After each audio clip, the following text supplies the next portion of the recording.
अध्याय 409 कयामत। लू यान के पीछे अचानक एक काले कपड़े पहने व्यक्ति प्रकट हुआ। वह व्यक्ति बिना आवाज के ऐसे ही प्रकट हुआ था और फिर ठंडी रोशनी की एक किरण तुरंत लुओ यान की गर्दन पर आ गिरी। लुओ यान के पूरे शरीर के रोंगटे खड़े हो गए। एक सम्राट क्षेत्र विशेषज्ञ के रूप में उसकी प्रतिक्रिया बिल्कुल भी धीमी नहीं थी और वह तुरंत 300 मीटर दूर प्रकट हुआ। हालांकि वह काले कपड़े वाला व्यक्ति उसके पीछे पीछे आ गया। लुओ यान भयभीत हो गया क्योंकि उसने देखा कि काले कपड़े वाला व्यक्ति कम से कम सम्राट दायरे के तीसरे रैंक पर था या उससे भी ऊपर। लेकिन उसने अभी कुछ समय पहले ही सम्राट दायरे में कदम रखा था, तो वह तीसरे रैंक के सम्राट दायरे के विशेषज्ञ का मुकाबला कैसे कर सकता था, खासकर जब वह तीसरे रैंक का सम्राट दायरा हत्यारा था। लुओ यान ने यह सब पता चलने के बाद पीछे हटने का इरादा किया था, लेकिन यह विचार उसके दिल में अभी आया ही था कि एक खंजर उसकी गर्दन के पास से गुजरा और फिर उसका शरीर वहीं अकड़ गया। उसकी आंखों में अविश्वास था जब उसने कहा, तुम हत्यारे सम्राट हो। ये शब्द बोलते ही लुओ यान मर चुका था। जियो तियानजी के अलावा अन्य सभी गहन अध्ययनकर्ताओं के भाव बदल गए थे जब उन्होंने लुओ यान के अंतिम शब्द सुने, और उनकी निगाहें भय और आतंक से भर गईं जब उन्होंने काले कपड़े पहने व्यक्ति को देखा। कुछ 100 साल पहले हत्यारा संप्रभु एक ऐसी उपाधि थी जिससे पूरे महाद्वीप के अनगिनत विशेषज्ञ केवल इस उपाधि का उल्लेख करने मात्र से ही डर जाते थे। यह एक किंवदंती थी, एक सच्ची किंवदंती, क्योंकि अफवाह के अनुसार उन असाधारण वरिष्ठों के अलावा जो एकांत में रहते थे, ऐसा कोई और अस्तित्व नहीं था जिसे हत्यारा संप्रभु न मार सके। शायद यह कई गहन लोगों के लिए अफवाह थी, लेकिन विभिन्न संप्रदायों के प्रतिनिधि बहुत स्पष्ट रूप से जानते थे कि यह बिल्कुल भी अफवाह नहीं थी। यह एक सच्चाई थी, क्योंकि केंद्रीय क्षेत्र के 5वें रैंक के सम्राट क्षेत्र विशेषज्ञ की मृत्यु उसके हाथों हुई थी। उस 5वें रैंक के सम्राट क्षेत्र विशेषज्ञ के अलावा कई अन्य विशेषज्ञ हत्यारे संप्रभु के हाथों मारे गए थे, और वे सभी विशेषज्ञ सम्राट क्षेत्र में थे। इस हत्यारे को हत्यारा संप्रभु की उपाधि इसलिए मिली थी क्योंकि उसने 7वें रैंक के संप्रदाय गुरु की हत्या कर दी थी, और इस कारण उस संप्रदाय के 6ठे रैंक के सम्राट क्षेत्र के वरिष्ठ को अपनी एकांत साधना छोड़कर उसका पीछा करना पड़ा था। हालांकि इसका परिणाम यह हुआ कि सम्राट क्षेत्र के 6ठे रैंक के वरिष्ठ की मृत्यु हो गई। उस क्षण से महाद्वीप पर हत्यारे संप्रभु की उपाधि प्रकट हुई थी। यांग ये की भौहें आपस में कसकर जुड़ गईं। उसे हत्यारे सम्राट के बारे में कुछ भी पता नहीं था, और वह केवल इतना जानता था कि वह काले कपड़े पहने व्यक्ति को पहचानता है, क्योंकि काले कपड़े पहने व्यक्ति वही काले कपड़े पहने व्यक्ति था जो हमेशा एनबेरू के साथ रहता था। वह जानता था कि काले कपड़े पहने व्यक्ति बहुत शक्तिशाली था, लेकिन उसने कभी नहीं सोचा था कि काले कपड़े पहने व्यक्ति वास्तव में इतना दुर्जय होगा। आखिरकार एक सम्राट क्षेत्र विशेषज्ञ वास्तव में कुछ ही समय में ऐसे ही मर गया था।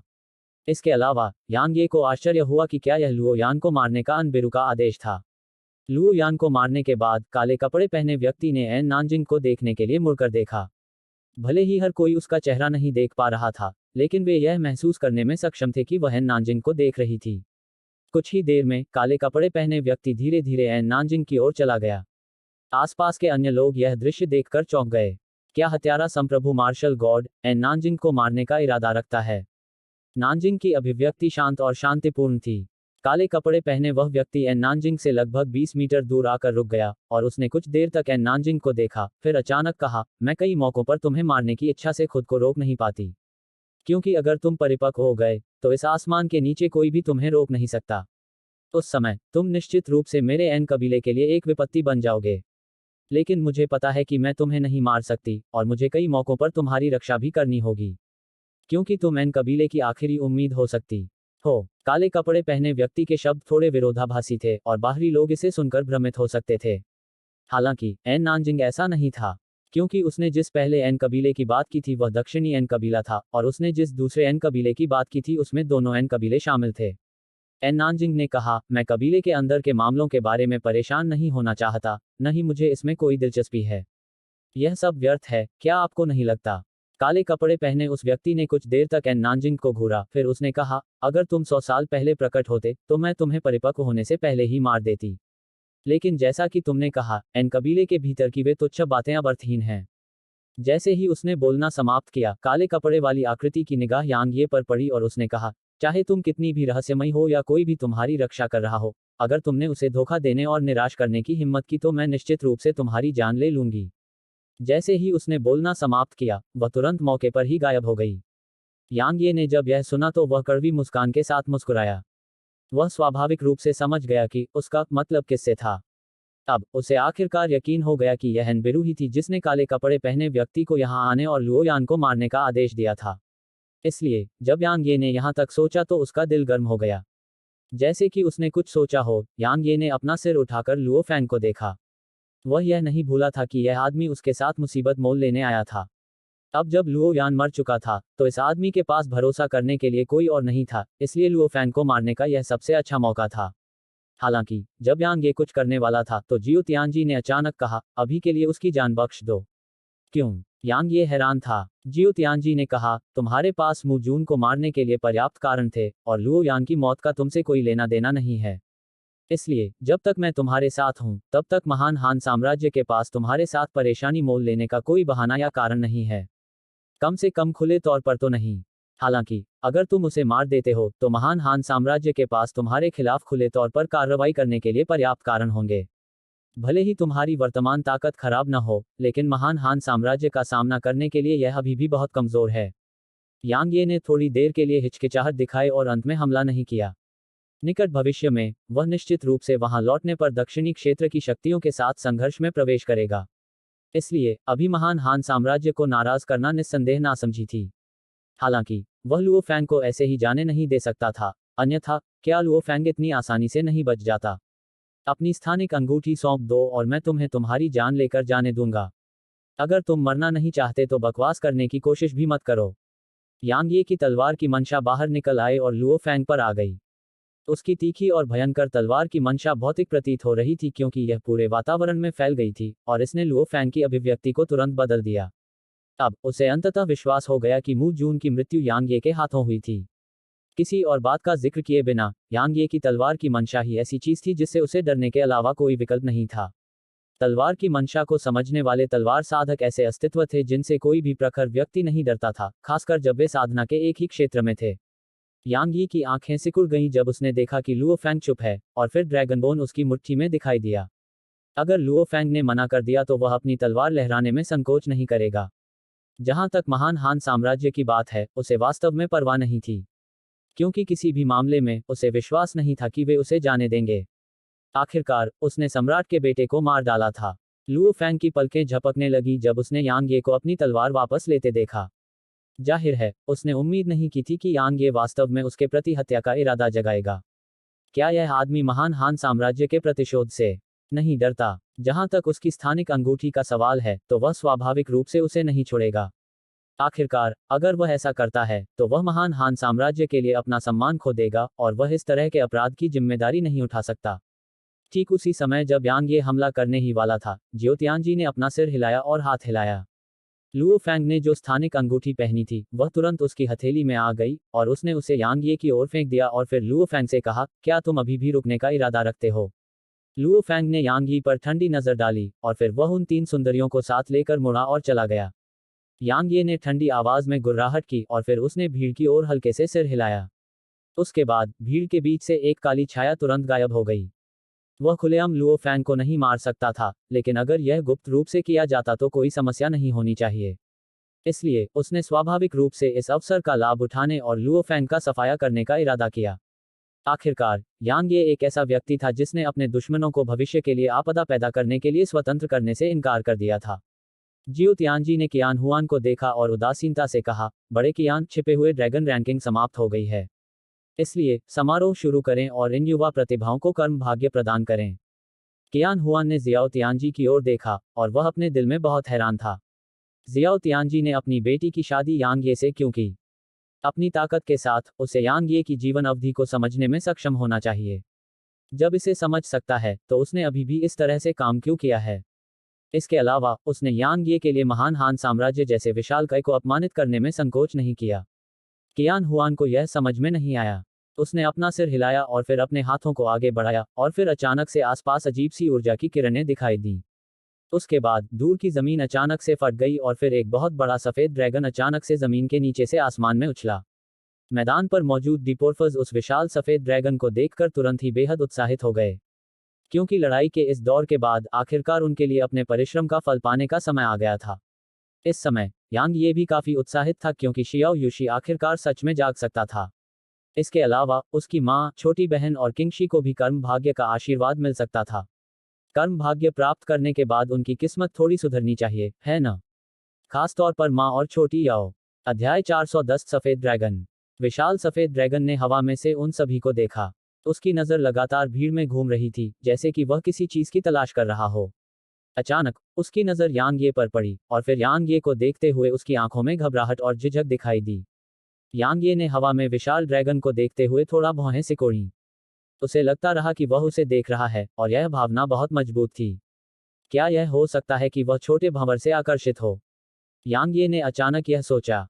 आखिरकार, चाहे वह छोटे साथी जैसे विभिन्न जानवरों के प्राकृतिक खजाने के लिए हो, छोटा भंवर उन सभी के लिए बेहद आकर्षक था। संक्षेप में, अब तक ऐसी कोई चीज नहीं थी जो इस छोटे भंवर के आकर्षण का विरोध कर सके। जब उसने यहां तक सोचा, तो यांग ये एक पल के लिए झिझका, फिर उसने छोटे भंवर को घूमने के लिए कहा, और फिर बैंगनी गहन ऊर्जा धीरे धीरे घूमने लगी। ठीक इसी क्षण, सफेद ड्रैगन की विशाल पुतलियां अचानक हिंसक रूप से सिकुड़ गईं, और फिर उसकी आंखों में उत्साह और जंगली खुशी दिखाई दी। यांग ये ने जब यह दृश्य देखा तो वह बहुत खुश हुआ। जैसी कि उम्मीद थी, ड्रैगन वेन वास्तव में छोटे भंवर से आकर्षित हुआ। इस बीच, विशाल सफेद ड्रैगन अचानक नीचे की ओर भीड़ की ओर दहाड़ता हुआ आया। एक पल में, सफेद ऊर्जा की किरणें धीरे धीरे हवा से नीचे उतरीं और उन पर उतर आईं। जैसे ही सफेद ऊर्जा उनके संपर्क में आई, उन्होंने तुरंत एक नशे में धुत भाव प्रकट किया। यांग ये खुशी से भर गया जब उसने महसूस किया कि उसके अंदर श्वेत ऊर्जा प्रवाहित हो रही है। वह जानता था कि यह वही कर्म भाग्य है जिसके बारे में दूसरे लोग बात करते हैं। हालांकि, वह हैरान था, क्योंकि श्वेत ऊर्जा उसके शरीर में प्रवेश करते ही गायब हो गई थी। शुरुआत में, उसने सोचा कि यह छोटे भंवर ने किया है, लेकिन जब उसने छोटे भंवर की स्थिति की जांच की, तो उसने देखा कि श्वेत ऊर्जा छोटे भंवर के भीतर भी मौजूद नहीं थी। हालांकि, वह यह महसूस करने में सक्षम था कि श्वेत ऊर्जा अभी भी उसके शरीर के भीतर थी। थोड़ी देर बीतने के बाद, यांग ये ने अपना सिर हिलाया क्योंकि उसने इन सब के बारे में न सोचने का फैसला किया था। उसके दिमाग में जियाओ युक्सी की छवि उभरी। जैसे ही उसने जियाओ युक्सी के बारे में सोचा, यांग ये को लगा कि जैसे उसने कुछ खो दिया है जो उसके पास था। यांग ये इस भावना से खुश था क्योंकि वह जानता था कि यह वास्तव में एल्डम्यू ने कहा था, उसे जो कर्म भाग्य मिला है वह दूसरों को भी दिया जा सकता है। जैसे जैसे कर्म भाग्य लगातार जियाओ युक्सी को हस्तांतरित होता गया, यांग ये ने देखा कि जियाओ युक्सी की स्थिति में थोड़े बदलाव हुए थे, और उसके पीले बाल धीरे धीरे एक सामान्य जेट काले रंग में बदल रहे थे। हालांकि, जब जियो तियांजी एक तरफ खड़ा था तो उसके चेहरे पर अत्यंत शांति थी, लेकिन अनजाने में उसने अपनी दाहिनी मुट्ठी कसकर बंद कर ली थी, और यह स्पष्ट रूप से प्रदर्शित कर रहा था कि उसका दिल बिल्कुल भी शांत नहीं था। लगभग 1 घंटा बीतने के बाद, यांग ये, एन नानजिंग और मोके के अलावा उनके बगल में मौजूद सभी अन्य लोगों ने अपने द्वारा प्राप्त किए गए कर्मिक भाग्य को पूरी तरह से खा लिया था। वे एक तरफ हट गए और यांग ये और अन्य लोगों को प्रशंसा से देखने लगे। शीर्ष 3 लोगों द्वारा प्राप्त कर्मिक भाग्य उनसे पूरे 2 घंटे अधिक तक चला। विशेष रूप से पहले वाले को प्राप्त कर्मिक भाग्य उनसे पूरे 4 घंटे अधिक तक चला। इसलिए, उसने जितना कर्मिक भाग्य प्राप्त किया, वह उनसे अनगिनत गुना अधिक था। बहुत समय बीतने के बाद, केवल यांग ये ही विशाल सफेद ड्रैगन से कर्म भाग्य प्राप्त करने के लिए मैदान में बची थी। जैसे जैसे कर्म भाग्य लगातार शियाओ युक्सी के शरीर में प्रवाहित होता गया, उसके 90% सफेद बाल पहले ही काले हो गए थे। लगभग 15 मिनट बीतने के बाद, उसने धीरे धीरे अपनी आंखें खोलीं, और वह एक पल के लिए स्तब्ध रह गई। वह उस छोटे से बच्चे को देखने के लिए मुड़ी जो बैंगनी रोशनी के घेरे में घिरा हुआ था, और फिर वह आसपास के वातावरण को देखती रही, जबकि उसकी आंखों में एक चकित भाव बना रहा। उस दिन जब वह जागी, तो वह यांग ये के कमरे में थी, और वह वहां भी बेहोश हो गई थी। इसलिए, जियाओ युक्सी को छोटे भंवर के अस्तित्व के बारे में बिल्कुल भी पता नहीं था। अब, जब वह जागी और उसने देखा कि वह एक अपरिचित वातावरण में थी और यांग ये उसके पास नहीं था, तो वह खुद को थोड़ा चकित और परेशान महसूस करने से नहीं रोक सकी। सौभाग्य से, उसने छोटे साथी, बैंगनी मिंग को देखा। वह जानती थी कि यह जगह बहुत अजीब थी, लेकिन यह निश्चित रूप से सुरक्षित थी। क्योंकि यांग ये निश्चित रूप से उसे और छोटे साथी को असुरक्षित जगह पर नहीं रखेगी। लेकिन यांग ये कहाँ है? अचानक, उसे कुछ महसूस हुआ और उसने अपने बालों की एक लट पकड़ी और उसे अपने सामने खींच लिया। जियाओ युक्सी तुरंत दंग रह गई जब उसने देखा कि उसके बाल काले रंग के थे। यांग ये खुशी से भर गया जब उसने शियाओ युशी को जागते हुए देखा। वर्तमान में, शियाओ युशी पर लगा श्राप कर्म भाग्य द्वारा नकार दिया गया था, इसलिए अगर वह अपनी साधना में सफल हो गई तो उसे एक बढ़ी हुई जीवन अवधि प्राप्त करने में सक्षम होगी। जैसे ही उसने शियाओ युक्सी को देखा जो छोटे से भंवर में चकित लग रही थी, यांग ये मुस्कुराया, इससे पहले कि उसकी माँ, छोटी बहन और बाओ एर की छवियां उसके दिमाग में उभरी।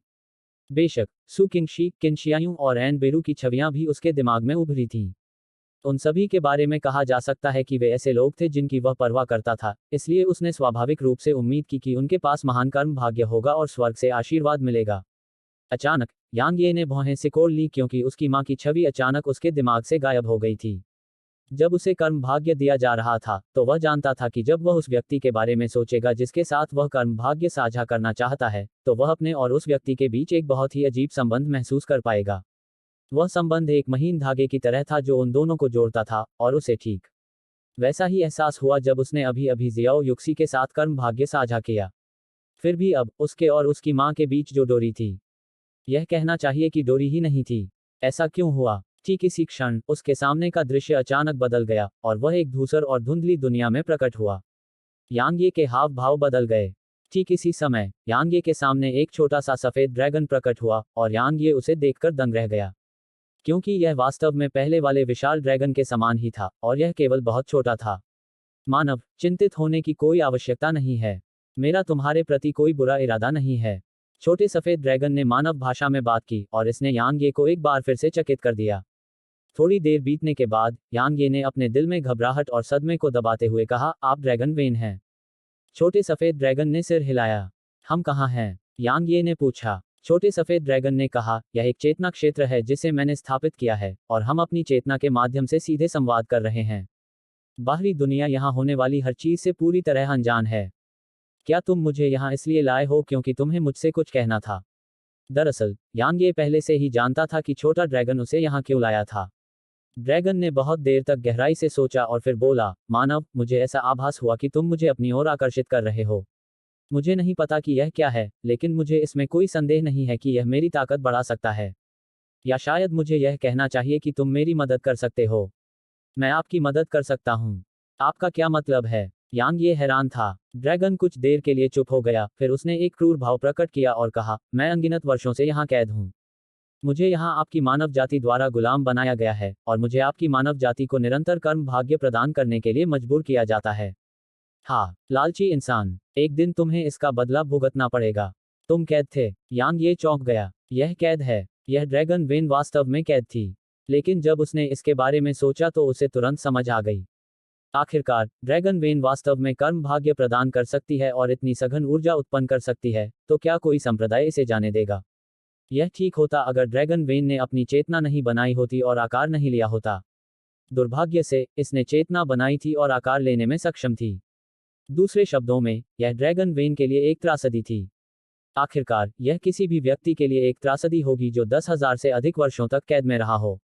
मेरी वर्तमान शक्ति आपकी मानव जाति के प्रथम श्रेणी के सम्राट क्षेत्र विशेषज्ञ के बराबर है। सम्राट क्षेत्र की दूसरी श्रेणी प्राप्त करने के बाद मैं इस सील को पार करने में सक्षम हो जाऊंगा। ड्रैगन ने कहा, अगर आप सील से बाहर भी निकल जाते हैं तो आप कहां जा सकते हैं?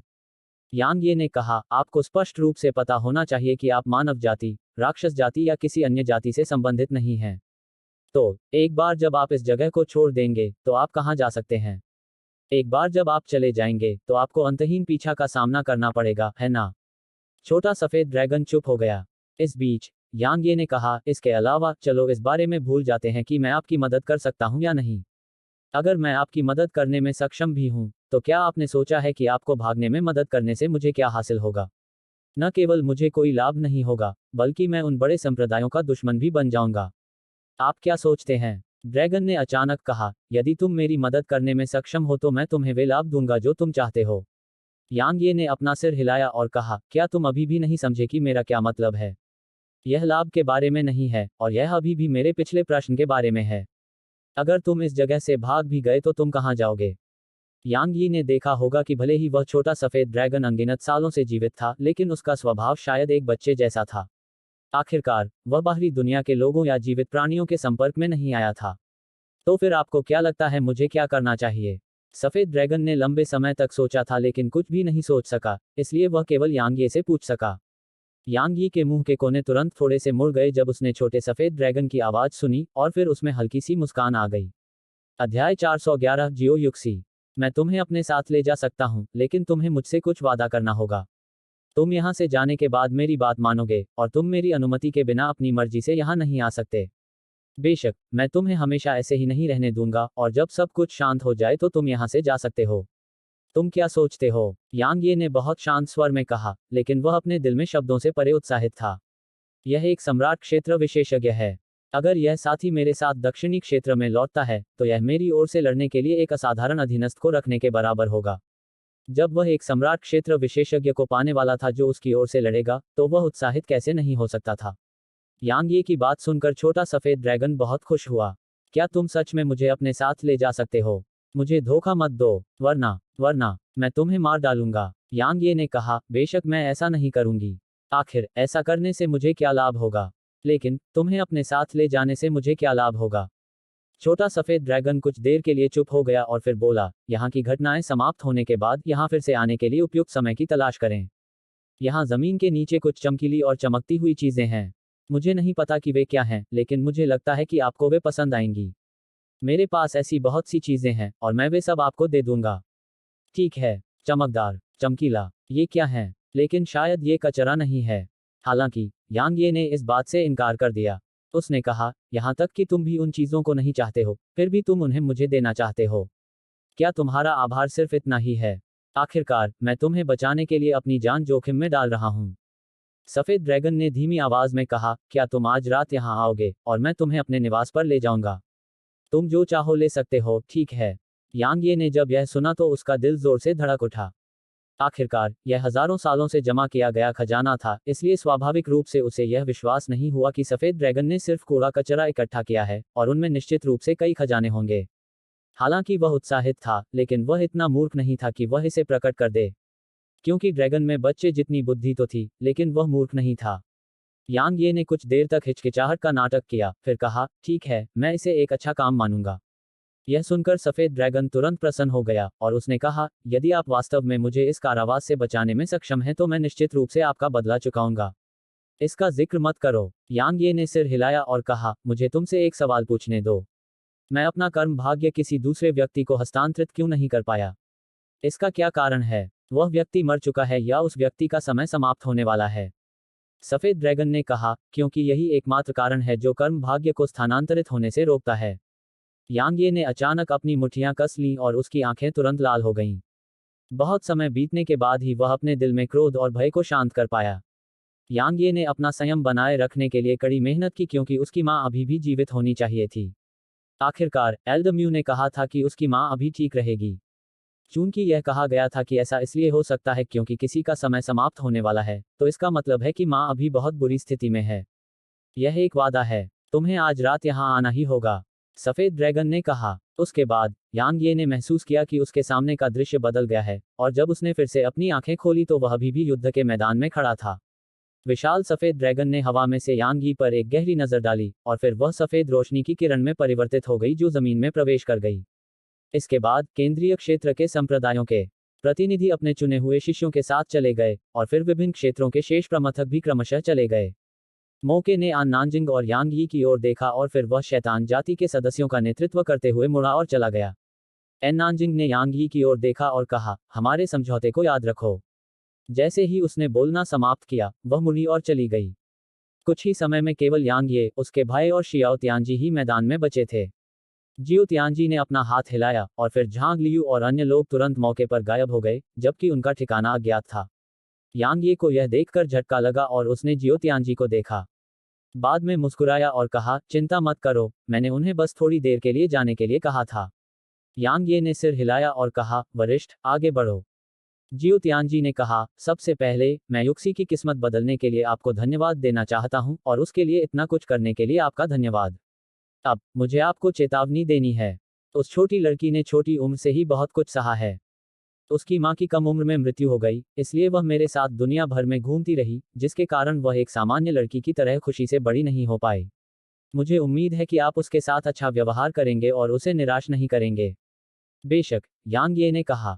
जियो तियानजी ने सिर हिलाया और कहा, आप दक्षिणी क्षेत्र में लौटने वाले हैं, है ना? यांग ये ने सिर हिलाया। क्या तुम नहीं जा सकते? जियो तियानजी ने कहा, बस इसे युक्सी के लिए कुछ करने के रूप में लो। यांग ये ने अपना सिर हिलाया और कहा, मुझे वापस जाना है। चिंता मत करो सीनियर, मैं युक्सी को अपने साथ वापस नहीं भेजूंगा। वह जानता था कि जियो तियानजी किस बात को लेकर चिंतित था। दक्षिणी क्षेत्र में वापस उसकी यात्रा बेहद खतरनाक थी और जियो तियानजी के लिए जियो युक्सी के बारे में चिंतित होना स्वाभाविक था। हालांकि उसने उसे अपने साथ लाने की योजना नहीं बनाई थी, क्योंकि इस बार यह वास्तव में बहुत खतरनाक था। जियो तियानजी ने कुछ देर तक गहराई से सोचा और फिर कहा, मेरा मतलब यह नहीं था। मैं नहीं चाहता था कि तुम वापस लौटो क्योंकि दक्षिणी क्षेत्र में मौजूदा स्थिति बेहद जटिल है और वहां विभिन्न शक्तियों के बीच दुश्मनी भड़कने के कगार पर है। अगर तुम अभी लौटते हो तो तुम निश्चित रूप से उस भंवर में बह जाओगे। यह तुम्हारे लिए बहुत बुरा है। इसके अलावा मेरे जियो कबीले के सदस्य कृतघ्न लोग नहीं हैं। चूंकि तुमने युक्सी को बचाया है और उसके पति हो तो तुम्हें उसके चरित्र के बारे में स्पष्ट रूप से पता होना चाहिए। वह तुम्हें अकेले लौटने की अनुमति कैसे दे सकती है? यांग ये केवल कड़वी हंसी ही दे सकता था जब उसने जियो युक्सी के दृढ़ चरित्र के बारे में सोचा, लेकिन वह वास्तव में उसे इस बार अपने साथ नहीं ले जा सकता था। तुमने युक्सी को बचाया है, इसलिए मेरा जियाओ कबीला तुम्हारा आभारी है। इस बीच जियाओ तियानजी ने अचानक कहा, भले ही मेरे जियाओ कबीले ने एक बार कहा था कि वे बाहरी दुनिया की शक्तियों के बीच संघर्ष में भाग नहीं लेंगे, लेकिन तुम अब मेरे जियाओ कबीले के लिए बाहरी व्यक्ति नहीं हो। इसलिए मैं तुम्हारी मदद करूंगा। जहां तक इस बात का सवाल है कि क्या तुम अपनी मां को सफलतापूर्वक बचा सकते हो और अपने सामने आने वाले खतरे को हल कर सकते हो, हम इसे केवल स्वर्ग की इच्छा पर छोड़ सकते हैं। यह सुनकर यांग ये खुशी से भर गया और उसने कहा, धन्यवाद। जियो तियानजी की मदद से यांग ये के पास इस बार अपनी मां को बचाने की निश्चित रूप से अधिक संभावना थी। अच्छे कर्मों से सौभाग्य मिलता है जबकि बुरे कर्मों से दुर्भाग्य, यही तुम्हारा सौभाग्य है। जियो तियानजी ने कहा, ऊपर से देखने पर ऐसा लगता है कि तुम्हारे चारों ओर दुश्मन हैं, लेकिन वास्तव में ऐसा नहीं है। तुम्हारे पक्ष में बहुत से लोग हैं, लेकिन उन्होंने खुद को वैसा नहीं दिखाया जैसा तुम्हारे दुश्मनों ने दिखाया है। यही कारण है कि मैं दक्षिणी क्षेत्र में लौटने के तुम्हारे इरादों का विरोध नहीं कर रहा हूं। यांग ये ने कहा, वरिष्ठ, मैं वास्तव में इस बार युक्सी को अपने साथ नहीं लाना चाहता। आपको स्पष्ट रूप से पता होना चाहिए कि मेरे लौटने पर मुझे क्या सामना करना पड़ेगा। जियाओ तियानजी ने मुस्कुराते हुए कहा, यदि आप उसे न जाने के लिए मना सके तो स्वाभाविक रूप से मुझे कोई आपत्ति नहीं होगी। जैसे ही उसने बोलना समाप्त किया, जियाओ तियानजी की आकृति चमक उठी और वहीं गायब हो गई। उसी समय दूर से उसकी आवाज आई, युक्सी के साथ अच्छा व्यवहार करो। थोड़ी देर बाद यांग ये ने अपना सिर हिलाया और हाथ हिलाया और फिर जियाओ युशी यहां दिखाई दी। वह थोड़ी चकित थी। यांग ये को देखकर उसकी आंखों में खुशी की एक झलक दिखाई दी, लेकिन यह केवल एक पल के लिए था। यांग ये उसके पास गया और उसके बालों को छुआ। उसने हल्के स्वर में कहा, जब उसने महसूस किया कि उसके बाल कितने चिकने थे, आज से तुम शापित नहीं हो और तुम एक सामान्य व्यक्ति की तरह रह सकती हो। जैसे ही उसने बोलना समाप्त किया, यांग ये ने अपना हाथ बढ़ाया और उसे गले लगा लिया और फिर उसके कान के पास फुसफुसाया। तुम्हें जागते हुए देखकर वाकई अच्छा लगा। शुरुआत में जियाओ युक्सी का शरीर थोड़ा सख्त था, लेकिन जल्द ही उसका नाजुक शरीर ढीला पड़ गया। हालांकि वह इस तरह के आलिंगन की बहुत अभ्यस्त नहीं थी, इसलिए वह अपनी मुट्ठियां भींचने से खुद को नहीं रोक पाई, जबकि उसे नहीं पता था कि उन्हें कहां रखना है। काफी समय बीत जाने के बाद जियाओ युक्सी ने कहा, जाने दो। यांग ये दंग रह गया और फिर उसने हैरान स्वर में कहा, क्यों? मुझे तुम्हें इस तरह गले लगाना अच्छा लगता है। आपके हाथों को मुझे छूने की अनुमति नहीं है। जियो युक्सी की आवाज में शर्मिंदगी का भाव था। यह सुनते ही यांग ये के हाथ जो उसके कूल्हों पर थे, कुछ देर के लिए रुक गए, लेकिन कुछ ही देर में वे एक बार फिर से हिल गए और उसने कहा, इसमें कुछ भी गलत नहीं है। वैसे भी यह पहली बार नहीं है। टकराना। अचानक यांग ये जमीन पर उड़ गई। यांग ये थोड़ा चकित थी। सब कुछ ठीक था तो उसने अचानक मुझ पर हमला क्यों नहीं किया? यांग ये इस समय थोड़ा चकित थी। इस बीच जियाओ युक्सी शर्मा गई और उसने यांग ये को घूर कर देखा। अचानक उसके हाथ में एक घुमावदार कृपाण दिखाई दी और वह एक चमकदार चमक के साथ टिमटिमा रही थी। यांग ये की पलकें झपकने लगी जब उसने यह दृश्य देखा। क्या वह अपने ही पति को मारने का इरादा रखती है? जियाओ युक्सी धीरे धीरे यांग ये की ओर चली गई, जबकि उसकी कृपाण की चमक और भी तेज और भी ज्यादा चमकदार होती जा रही थी। कुछ ही समय में वह यांग ये के सामने पहुंच गई और फिर उसने कृपाण को उसकी गर्दन के पास ले आई। अध्याय 412 बच्चों से संबंधित प्रश्न। जियाओ युक्सी ने यांग ये को घूरा और उनकी आंखें मिल गईं। वे दोनों इतने करीब थे कि यांग ये उससे आने वाली हल्की खुशबू को साफ साफ सूंघ सकता था। भले ही एक बर्फीली ठंडी ब्लेड उसकी गर्दन पर लगी हुई थी, फिर भी उसका दिल धड़क रहा था। जियाओ युक्सी बहुत सुंदर थी और उसकी सुंदरता यांग यी के साथ की किसी भी महिला से कम नहीं थी।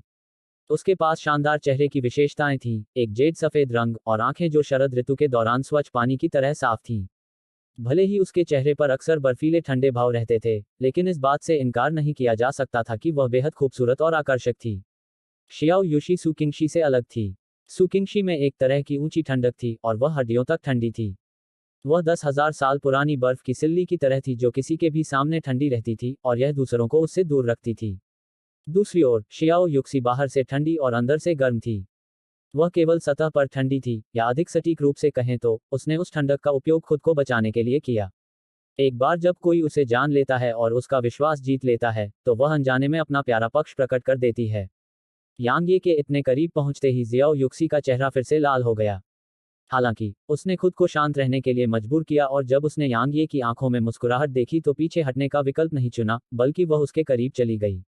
इस समय वह यांग ये की सांसों से निकलने वाली गर्मी को महसूस कर सकती थी। शियाओ युशी का चेहरा और भी लाल हो गया। उसकी घुमावदार कृपाण की चमक भी गायब हो गई थी।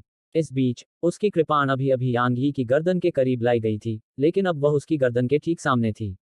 जैसे ही उसने कृपाण को यांग ये की गर्दन के करीब ले जाया, जियाओ युक्सी ने उसकी ओर देखने की हिम्मत नहीं की, जबकि उसने कहा, तुम्हें मुझे धमकाने की अनुमति नहीं है, या मैं तुम्हें मार दूंगी। मानो वह यह दिखाने की कोशिश कर रही थी कि वह मजाक नहीं कर रही थी। उसके हाथ में घुमावदार कृपाण यांग ये की गर्दन के करीब पहुंच गई, लेकिन जब उसने यांग ये की त्वचा को छुआ, तो उसका हाथ तुरंत कुछ सेंटीमीटर पीछे चला गया, जैसे कि उसे बिजली का झटका लगा हो। यांग ये ने मुस्कुराते हुए अपना हाथ बढ़ाया और उसकी कमर के चारों ओर रखा, और फिर उसने हल्की आवाज में कहा, युक्सी, क्या हम दाव साथी हैं? दाव साथियों। ये शब्द सुनते ही जियाओ युक्सी का चेहरा और भी लाल हो गया, और फिर उसने जल्दी से अपना सिर हिलाया और कहा, नहीं, लेकिन हमने पहले ही वो काम कर लिया है जो दाव साथियों को करना चाहिए। यांग ये ने हल्की आवाज में कहा, मैं। उसका चेहरा और भी लाल हो गया, ऐसा लग रहा था जैसे किसी भी क्षण खून टपक पड़ेगा। इस समय जियाओ युक्सी का चेहरा आड़ू के फूल की तरह लाल था, और वह अपनी शर्मिंदगी के बीच तुलना से परे खूबसूरत लग रही थी। उसकी सुंदरता ने बस सभी चीजों को तुलना में फीका कर दिया। यांग ये इस दृश्य को देखकर दंग रह गया, और फिर वह उसे गले लगाने से खुद को रोक नहीं सका, और फिर उसने अपने होंठ जियो युक्सी के आकर्षक लाल होंठों पर दबा दिए। जियो युक्सी का शरीर अकड़ गया, और फिर उसके हाथ में पकड़ी घुमावदार तलवार धीरे धीरे नीचे झुक गई। जियाओ युशी के होंठ बहुत नर्म और मीठी महक वाले थे, और उनमें मिठास का एक निशान भी था। उसकी कमर बहुत कोमल और सुंदर थी, और ऐसा लग रहा था जैसे उसमें कोई हड्डी ही नहीं है। बेशक उसका एक और अंग था जो उससे भी ज्यादा नर्म और सुंदर था। इसके अलावा वह बहुत चिकना और नाजुक भी था। आखिरकार वे दिन के उजाले में थे, इसलिए यांग ये अपनी सीमाएं जानता था। उसने जियाओ युक्सी को कुछ देर तक चूमा, फिर उनके होंठ अलग हो गए। यांग ये मुस्कुराया और जियाओ युक्सी को देखा, जिसकी आंखें कसकर बंद थीं और चेहरे पर शर्म थी, और फिर उसने फिर से उसके होंठों को चूमा। उसके बाद वह अपने स्वामित्व की घोषणा करते हुए लगा कि उसने कहा, युक्सी, आज से तुम मेरी दाव साथी हो। जियाओ युक्सी का चेहरा लाल हो गया था और उसने लगभग अगोचर रूप से सिर हिलाया था। इसे सिर हिलाना कहने के बजाय इसे सिर की हल्की हरकत भी माना जा सकता है।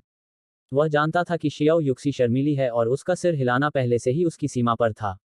इसलिए यांग ये ने उसे उकसाया नहीं, और उसने केवल मुस्कुराया और उसे गले लगा लिया।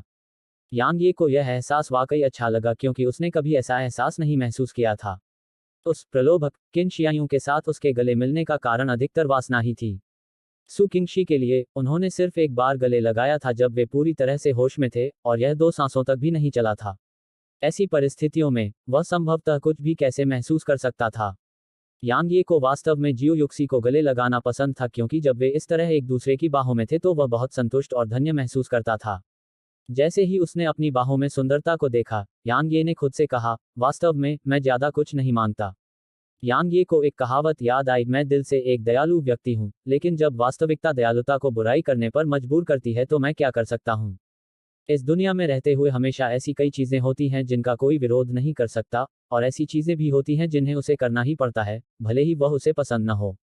आखिरकार अपने भाग्य को नियंत्रित करने और इस दुनिया में जो वह चाहता है उसे करने का एकमात्र तरीका ताकत हासिल करना था। सब कुछ शक्तिहीन खोखली बातें थीं। थोड़ी देर बीतने के बाद जियाओ युक्सी ने अचानक कहा, क्या मेरा बच्चा होगा? ओह! यांग ये दंग रह गया। शियाओ युक्सी ने शर्माते हुए कहा, अगर मैं ऐसा करूंगी तो यह तुम्हारा होगा। मैं नहीं जानती कि बच्चे की परवरिश कैसे की जाती है। यांग ये अवाक रह गया। लेकिन मैं उसे कृपाण का उपयोग करना सिखा सकती हूँ, और तुम उसे तलवार का उपयोग करना सिखा सकती हो। तो वह निश्चित रूप से बेहद दुर्जय बन जाएगा। शियाओ युशी ने शर्माते हुए बोलना जारी रखा, और उसकी आवाज में शर्मिंदगी थी, लेकिन इस शर्मिंदगी के बीच और भी ज्यादा खुशी थी। इसके अलावा प्रत्याशा और आशा का एक निशान भी था। यांग ये को ऐसा लगा जैसे उसे किसी चीज ने मारा हो जब उसने उसकी आंखों में उम्मीद और आशा देखी। उसने गहरी सांस ली और फिर उसके माथे को चूमने के लिए नीचे झुका, और फिर उसने एक कोमल आवाज में कहा, हम करेंगे। हम जरूर करेंगे। जैसे कि उसने यांग ये के मूड में मामूली बदलाव को महसूस किया था, जियो युक्सी ने अपनी शर्मिंदगी को त्याग दिया और यांग ये की कमर पर अपने हाथ रख दिए और खुद को उसके खिलाफ दबाया। यांग ये ने कहा, मैं दक्षिणी क्षेत्र में वापस जा रहा हूँ। मैं तुम्हारे साथ जा रहा हूँ। जियाओ युक्सी ने कहा। यांग ये ने अपना सिर हिलाया और कहा, इस बार यह बहुत खतरनाक होगा। जियाओ युक्सी ने अपना सिर उठाकर यांग ये की ओर देखा और कहा, क्या दाओ साथियों को जीवन और मृत्यु एक साथ साझा नहीं करना चाहिए? यांग ये के पास कहने को शब्द नहीं थे। थोड़ी देर बाद वह अचानक मुस्कुराया और बोला, तुम सही हो। दाओ साथियों को जीवन और मृत्यु एक साथ जीना चाहिए। मुझे अपनी राय तुम पर नहीं थोपनी चाहिए थी। यह तुम्हारे साथ बहुत अन्याय है। भले ही यह तुम्हारे अपने भले के लिए हो, लेकिन तुम्हें अपना चुनाव करने का अधिकार है। मुझे तुमसे यह अधिकार नहीं छीनना चाहिए था। उसने अपना निर्णय इसलिए बदला क्योंकि वह साधारण विशेषज्ञ शियाओ युक्सी के पिता उसके पीछे दक्षिणी क्षेत्र में वापस आ रहे थे। तो शियाओ तियानजी के रहते शियाओ युक्सी को कोई नुकसान कैसे हो सकता था? ठीक इसी तरह वे दोनों एक दूसरे को अपनी बाहों में तब तक पकड़े रहे जब तक सूरज डूब नहीं गया। अचानक जियाओ युक्सी ने यांग ये पर से अपनी पकड़ ढीली कर दी और उसकी अभिव्यक्ति सामान्य हो गई। यांग ये को इस बात से आश्चर्य नहीं हुआ क्योंकि ये यूं ना चुका था। क्या हमारे सभी भाई तैयार हैं? यांग ये ने पूछा। ये यूं ने सिर हिलाया और कहा, वे सभी प्राचीन डोमेन शहर छोड़ चुके हैं और शहर के बाहर छिपे हुए हैं। तलवार मास्टर, आपको केवल वचन देना है और हम तुरंत निकल पड़ेंगे और दक्षिणी क्षेत्र में वापस जाने के लिए लोगों को मार डालेंगे। यांग ये ने सिर हिलाया और कहा, हाल ही में दक्षिणी क्षेत्र कैसा रहा है? अंडरकरंट्स पक रहे हैं। ये यूं ने धीमी आवाज में कहा, भले ही यह सतह पर शांत हो, लेकिन छाया में अंडरकरंट्स पक रहे हैं। तलवार संप्रदाय ने पहले ही अपने शिष्यों को बाहरी दुनिया से वापस बुलाना शुरू कर दिया है, इसलिए यह जल्द ही एक बड़ा कदम उठा सकता है। हालांकि हम विशिष्ट जानकारी नहीं जानते हैं। तलवार संप्रदाय द्वारा अपने शिष्यों को वापस बुलाने के बाद भूत संप्रदाय, फूल महल, मूल विद्यालय, ब्राइट मून संप्रदाय और स्नो पैलेस ने भी ऐसा ही करना शुरू कर दिया। उल्लेखनीय बात यह है कि 9 राज्यों के मार्क्वेस ने भी अपनी कुलीन टुकड़ियों को राजधानी की ओर ले जाया है। संक्षेप में, पूरे दक्षिणी क्षेत्र में अंडरकरंट्स पक रहे हैं और ऐसा लगता है कि कुछ बहुत बड़ा होने वाला है। क्या अराजकता फैलने वाली है? जितनी ज्यादा अराजकता होगी उतना ही अच्छा होगा। यांग ये ने कहा, दक्षिणी क्षेत्र पर कड़ी नजर रखने के लिए हमारे सदस्यों को भेजना जारी रखें। हाँ, यांग ये ने अचानक पूछा, ठीक है, क्या लुओ फैंग मर गया है? ये यूं ने अपना सिर हिलाया और कहा, भाई ली उसकी हत्या करने में असफल रहे। क्यों? यांग ये ने भौहें सिकोड़ी। ये यूं ने कहा, लुओ फैंग की ताकत बेहद भयानक थी और वह उड़ने वाले डाकबीस्ट को बुलाने में सक्षम था। तो यही कारण था। यांग ये ने सिर हिलाया और कहा, इसे भूल जाओ। उस पर और ध्यान मत दो। हमारे भाइयों से कहो कि वे अच्छी तरह से आराम करें और अपनी चरम अवस्था में आ जाएं क्योंकि बहुत जल्द ही हमें खूनी युद्ध का सामना करना पड़ सकता है। हाँ, ये यूं यह शब्द बोलते ही तुरंत गायब हो गया। ये यूं के जाने के बाद यांग ये ने अपनी हथेली पलटी और फिर लुओ फैंग की स्थानिक अंगूठी उसके हाथ में दिखाई दी। यांग ये की अभिव्यक्ति तुरंत अजीब हो गई जब उसने स्थानिक अंगूठी की सामग्री देखी। स्थानिक वलय में बहुत कम चीजें थीं। ज्यादा सटीक रूप से कहें तो लगभग कुछ भी नहीं था। कुछ ऊर्जा पत्थर थे, लेकिन उनकी संख्या 20,000 से भी कम थी। इसके अलावा जो कुछ बचा था वह था विभिन्न रंगों में महिलाओं के अधोवस्त्र। उनमें से कुछ दसियों हजार थे। इसके अलावा कामुकता के 10,000 से ज्यादा एल्बम थे और timber, good girl, bad girl label वाली बहुत सारी छोटी नीली रंग की बोतलें थीं। यांग ये ने अपना सिर हिलाया और फिर उसने स्थानिक अंगूठी को जमीन पर फेंक दिया। वह कोई विकृत व्यक्ति नहीं था, इसलिए स्वाभाविक रूप से उसे उन महिलाओं के कपड़ों में कोई दिलचस्पी नहीं थी। ठीक इसी समय युद्ध क्षेत्र के नीचे की जमीन अचानक हल्के से कांप उठी। यांग ये ने जब यह देखा तो वह बहुत खुश हुआ और उसने बिना किसी हिचकिचाहट के जियाओ युक्सी का हाथ पकड़ लिया और तेजी से जमीन की ओर भागा। सफेद अजगर द्वारा एकत्रित खजाने के लिए उसकी प्यास असहनीय थी। अध्याय 413 खजाने। सफेद ड्रैगन का निवास बहुत बड़ा था और इसमें कम से कम 10,000 से ज्यादा लोग रह सकते थे। विशाल गुफा में सफेद धुंध तैर रही थी। यांग यी का दिल तुरंत जोर से धड़कने लगा जब उसने सफेद धुंध को देखा और उसकी आंखों से एक जलती हुई चमक निकली। क्योंकि सफेद धुंध आध्यात्मिक ऊर्जा थी और यह बहुत घनी होने के कारण धुंध की तरह भौतिक रूप ले चुकी थी। इस समय यांग ये के मन में यहाँ लंबे समय तक रहने का आवेग था, क्योंकि यहाँ की ऊर्जा हिडन ड्रैगन पैगोडा के 5वें स्तर की तुलना में अनगिनत गुना सघन थी। उसे विश्वास था कि उसे यहाँ सिर्फ 1 साल तक साधना करनी होगी, तभी वह आध्यात्मिक क्षेत्र के शिखर पर पहुंच सकता है।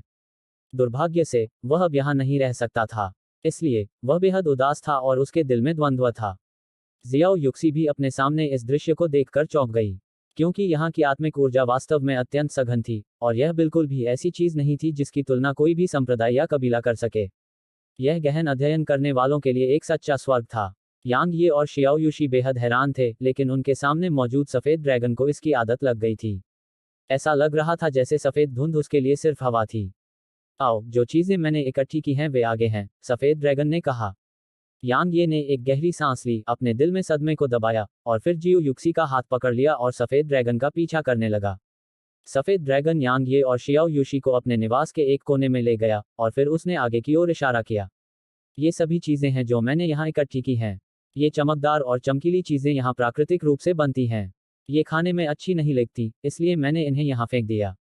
अचानक सफेद ड्रैगन ने बोलना बंद कर दिया, क्योंकि उसने देखा कि यांग ये और जियो युक्सी दोनों उस स्थान पर पूरी तरह से स्तब्ध थे, जैसे कि वे वहीं जम गए हों। इस समय यांग ये का दिमाग पूरी तरह से खाली था, और उसकी आंखें उन चमकदार और चमकती चीजों से भरी हुई थीं, जिनके बारे में सफेद ड्रैगन ने बात की थी।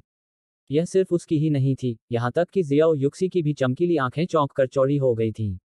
उनकी नज़र किस पर पड़ी थी? उनके सामने शीर्ष श्रेणी के ऊर्जा पत्थरों का एक विशाल ढेर था, और उनमें से 10,000 से अधिक थे। 10,000 से अधिक शीर्ष श्रेणी के ऊर्जा पत्थरों का होना कैसा था? यहाँ तक 9वीं रैंक के संप्रदायों के पास भी शायद इतने सारे शीर्ष श्रेणी के ऊर्जा पत्थर नहीं थे। यांग ये अब खुद को नियंत्रित करने में असमर्थ था। उसने आगे बढ़कर शीर्ष श्रेणी के ऊर्जा पत्थरों के ढेर को कसकर पकड़ लिया, क्योंकि ये शीर्ष श्रेणी के ऊर्जा पत्थर उसके लिए सम्राट क्षेत्र में साधना करने के लिए पर्याप्त थे। संक्षेप में, आज के बाद से उसे साधना संसाधनों के बारे में चिंता करने की जरूरत नहीं थी। इसके अलावा ये शीर्ष श्रेणी के ऊर्जा पत्थर उसके उन 105 भाइयों को उनकी शक्तियों में जबरदस्त सुधार हासिल करने की अनुमति दे सकते थे। संक्षेप में, इन शीर्ष श्रेणी के ऊर्जा पत्थरों का उपयोग बड़ी संख्या में चीजों के लिए किया जा सकता है। वे शीर्ष श्रेणी के ऊर्जा पत्थर नहीं हैं। इस बीच जियो युक्सी की आवाज यांग ये के कानों में गूंज उठी। वे शीर्ष श्रेणी के ऊर्जा पत्थर नहीं हैं। यांग ये ने एक उठाया और देखा। निश्चित रूप से उसने देखा कि उसके हाथ में ऊर्जा पत्थर न केवल शीर्ष श्रेणी के ऊर्जा पत्थर से बड़ा था, बल्कि इसके भीतर की ऊर्जा और भी अधिक प्रचुर और शुद्ध थी। ये चरम श्रेणी के ऊर्जा पत्थर हैं, जियो युक्सी ने गंभीर स्वर में कहा। ये शीर्ष श्रेणी के ऊर्जा पत्थरों से भी अधिक कीमती और दुर्लभ हैं। एक चरम श्रेणी का ऊर्जा पत्थर 100 शीर्ष श्रेणी के ऊर्जा पत्थरों के बराबर है, और यहाँ तक 9वीं रैंक के संप्रदायों के पास भी शायद उनमें से बहुत सारे नहीं हैं। आप दूसरों को इसके बारे में पता लगाने की अनुमति बिल्कुल नहीं दे सकते, अन्यथा आप पूरे महाद्वीप के आम दुश्मन बन जाएंगे। यह मेरा नहीं है। यांग ये ने चरम श्रेणी के ऊर्जा पत्थर को वापस नीचे रख दिया, और फिर वह मुस्कुराया और शियाओ युशी को देखा। यह हमारा है। यह सब हमारा है। यह सुनते ही शियाओ युशी के मुंह के कोने थोड़े सिकुड़ गए, और फिर उसके चेहरे पर एक आकर्षक मुस्कान आ गई। उसने यांग यी को देखा, जबकि उसकी आंखों में कोमल स्नेह के निशान दिखाई दिए, और उसने हल्के से कहा, हाँ, यह हमारे परिवार का है। यांग ये का दिल धड़क उठा जब उसने देखा कि जियाओ युक्सी शर्मिंदा लग रही थी, और अगर ऐसा इसलिए नहीं होता क्योंकि सफेद ड्रैगन अभी भी बगल में था, तो वह पहले ही उसे अपनी बाहों में ले लेता और उसके साथ थोड़ा चंचल हो जाता। यांग ये ने अपने दिल में इच्छा को दबा दिया, अपना दाहिना हाथ हिलाया, और फिर अपने पीछे सभी चरम श्रेणी के ऊर्जा पत्थरों को अपने भंवर डेंटियन में डाल दिया। उसने अपने स्थानिक वलय के भीतर ऐसे खजाने रखने की हिम्मत नहीं की। आखिरकार कुछ विशेषज्ञ स्थानिक वलय के माध्यम से देख सकते थे, और अगर दूसरों को पता चल गया कि उसके पास इतने सारे चरम श्रेणी के ऊर्जा पत्थर हैं, तो पूरी दुनिया उसकी दुश्मन बन जाएगी। तुम्हें ये चीजें चाहिए। इस बीच सफेद ड्रैगन ने आश्चर्य से कहा, इन चीजों का स्वाद वाकई खराब है। यांग यी ने जब यह सुना तो उसके मुंह के कोने फड़क उठे। स्वाद? इस आदमी ने वास्तव में उन्हें खाया, और यहाँ तक कि उनका स्वाद बहुत बुरा है। इस समय यांग ये वास्तव में इस ड्रैगन को पीटना चाहता था। हालांकि वह अपने इस भयानक विचार को तभी दबा सका जब उसे इस ड्रैगन की ताकत याद आई, और उसने कहा, शायद वे तुम्हारे लिए बेकार हैं, लेकिन वे हमारे जैसे मनुष्यों के लिए काफी उपयोगी हैं। ठीक है, किसी भी मामले में वे तुम्हारे लिए बेकार हैं, इसलिए तुम्हें उन्हें मुझे देने में कोई आपत्ति नहीं है ना? अगर तुम चाहो तो ये सब खा सकते हो। सफेद ड्रैगन बहुत उदार था और बोला, आगे कुछ और चीजें हैं, और वे बहुत स्वादिष्ट हैं। हालांकि मैं उन्हें खाकर थक गया हूँ। कुछ और चीजें हैं जो इन चमकदार चट्टानों की तरह ही हैं। हालांकि वे बहुत सुंदर हैं, लेकिन उनका स्वाद बहुत बुरा है। अगर तुम चाहो तो वे सब खा सकते हो।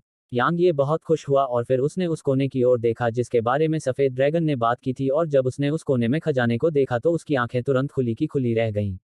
वहां सभी प्रकार के अयस्क थे। अयस्क बहुत बड़े थे, और वे सभी आकार और माप के थे। उनमें से कुछ मंद, चमकहीन और बेहद साधारण थे, लेकिन कुछ ऐसे भी थे जो चमकदार रोशनी से टिमटिमाते थे और बेहद दीप्तिमान थे। ऐसी चट्टानें हजारों में थीं। वे स्वाभाविक रूप से चट्टानें नहीं थीं। इसके बजाय वे अत्यंत मूल्यवान अयस्क थे।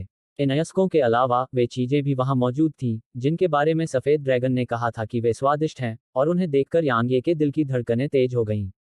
वे वास्तव में आत्मा जड़ी बूटियां थीं, और वे सभी निम्न श्रेणी के स्वर्ग रैंक या उससे ऊपर की थीं। यह इस हद तक था कि उसने कुछ ऐसी जड़ी बूटियां देखी जो उसने केवल किताबों में देखी थी, जैसे अमर आत्मा जड़ी बूटी जो स्वर्ग रैंक को पार कर गई और शरीर को फिर से विकसित कर सकती थी, जानवर सीमा जड़ी बूटी जो एक साल रैंक डाकबीस्ट को उनकी खेती में सीधे आगे बढ़ने का एक निश्चित मौका देने में सक्षम थी। संक्षेप में, यांग यी ने एक नज़र में ही 30 से ज्यादा जड़ी बूटियां देखी जो स्वर्ग रैंक से आगे निकल गईं। इन स्पिरिट जड़ी बूटियों को दाओ ग्रेड जड़ी बूटियां कहा जाता था। वह उनमें से कुछ को जानता था, लेकिन वह उनमें से ज्यादातर को नहीं पहचानता था। जहां तक स्वर्ग रैंक की जड़ी बूटियों की बात है, तो वे अनगिनत थीं। किसी भी मामले में उनकी संख्या 10,000 से कम नहीं थी। हम अमीर हैं। जब उसने यह सब देखा, तो यांग ये इतना उत्साहित हो गया कि उसके हाथ भी कांपने लगे। यांग ये ने कसम खाई कि अगर बाहरी दुनिया में किसी को भी इन खजानों के बारे में पता चला, तो यह निश्चित रूप से प्रोफाउंड महाद्वीप में खून की बारिश का कारण बनेगा, और यह महाद्वीप पर अनगिनत संप्रदायों और असंख्य असाधारण विशेषज्ञों को पागल कर देगा। यह इस हद तक था कि अन्य गैर मानव क्षेत्र भी निश्चित रूप से एक कदम उठाएंगे। कोई भी विशेषज्ञ या संप्रदाय इन खजानों की उपेक्षा नहीं कर सकता। आखिर, अगर इन खजानों के पास ये खजाने हों, तो कितने असाधारण विशेषज्ञों को पाला जा सकता है। खास तौर पर वे अयस्क। उन अयस्कों से डार्क ट्रेजर के कितने सेट तैयार किए जा सकते हैं। यहाँ डार्क ट्रेजर तैयार करने के लिए खेती के संसाधन और संसाधन दोनों थे।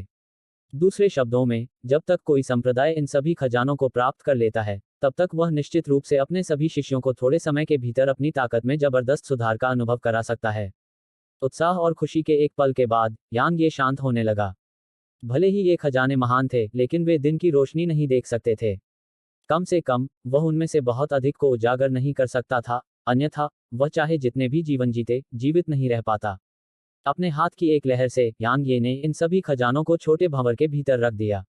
इस बीच सफेद अजगर ने अचानक कहा, मानव, ये चीजें तुम्हारे लिए उपयोगी हैं, है ना? क्या यांग ये इससे इनकार कर सकता था? उसकी चमड़ी वाकई इतनी मोटी नहीं थी, इसलिए उसने तुरंत सिर हिलाया और कहा, वे मेरे लिए बहुत उपयोगी हैं। ये खजाने मेरे लिए तब तक पर्याप्त हैं जब तक मैं सम्राट राज्य प्राप्त नहीं कर लेता। अब तुम मुझे बता सकते हो कि तुम मुझे घाटी से कैसे बाहर निकालोगे? सफेद ड्रैगन ने कहा, इस घाटी के चारों ओर बहुत ही कठोर प्रतिबंध हैं। मैं घाटी के भीतर स्वतंत्र रूप से घूम सकता हूं, लेकिन अगर मैं घाटी छोड़ने की कोशिश करूंगा, तो मैं प्रतिबंधों को ट्रिगर करूंगा, और प्रतिबंध मुझ पर हमला करेंगे। इसके अलावा, प्राचीन डोमेन सिटी में रहने वाले विभिन्न संप्रदायों के विशेषज्ञ तेजी से दौड़ पड़ेंगे। इसलिए, अगर तुम्हारा तरीका काम नहीं करता है, तो मुझे सच में खेद है, लेकिन तुम्हें मरना होगा। क्योंकि अगर उन लालची इंसानों ने इस जगह पर ध्यान दिया, तो वे निश्चित रूप से मेरी संपत्ति को जब्त करने में कुछ भी करने से नहीं चूकेंगे।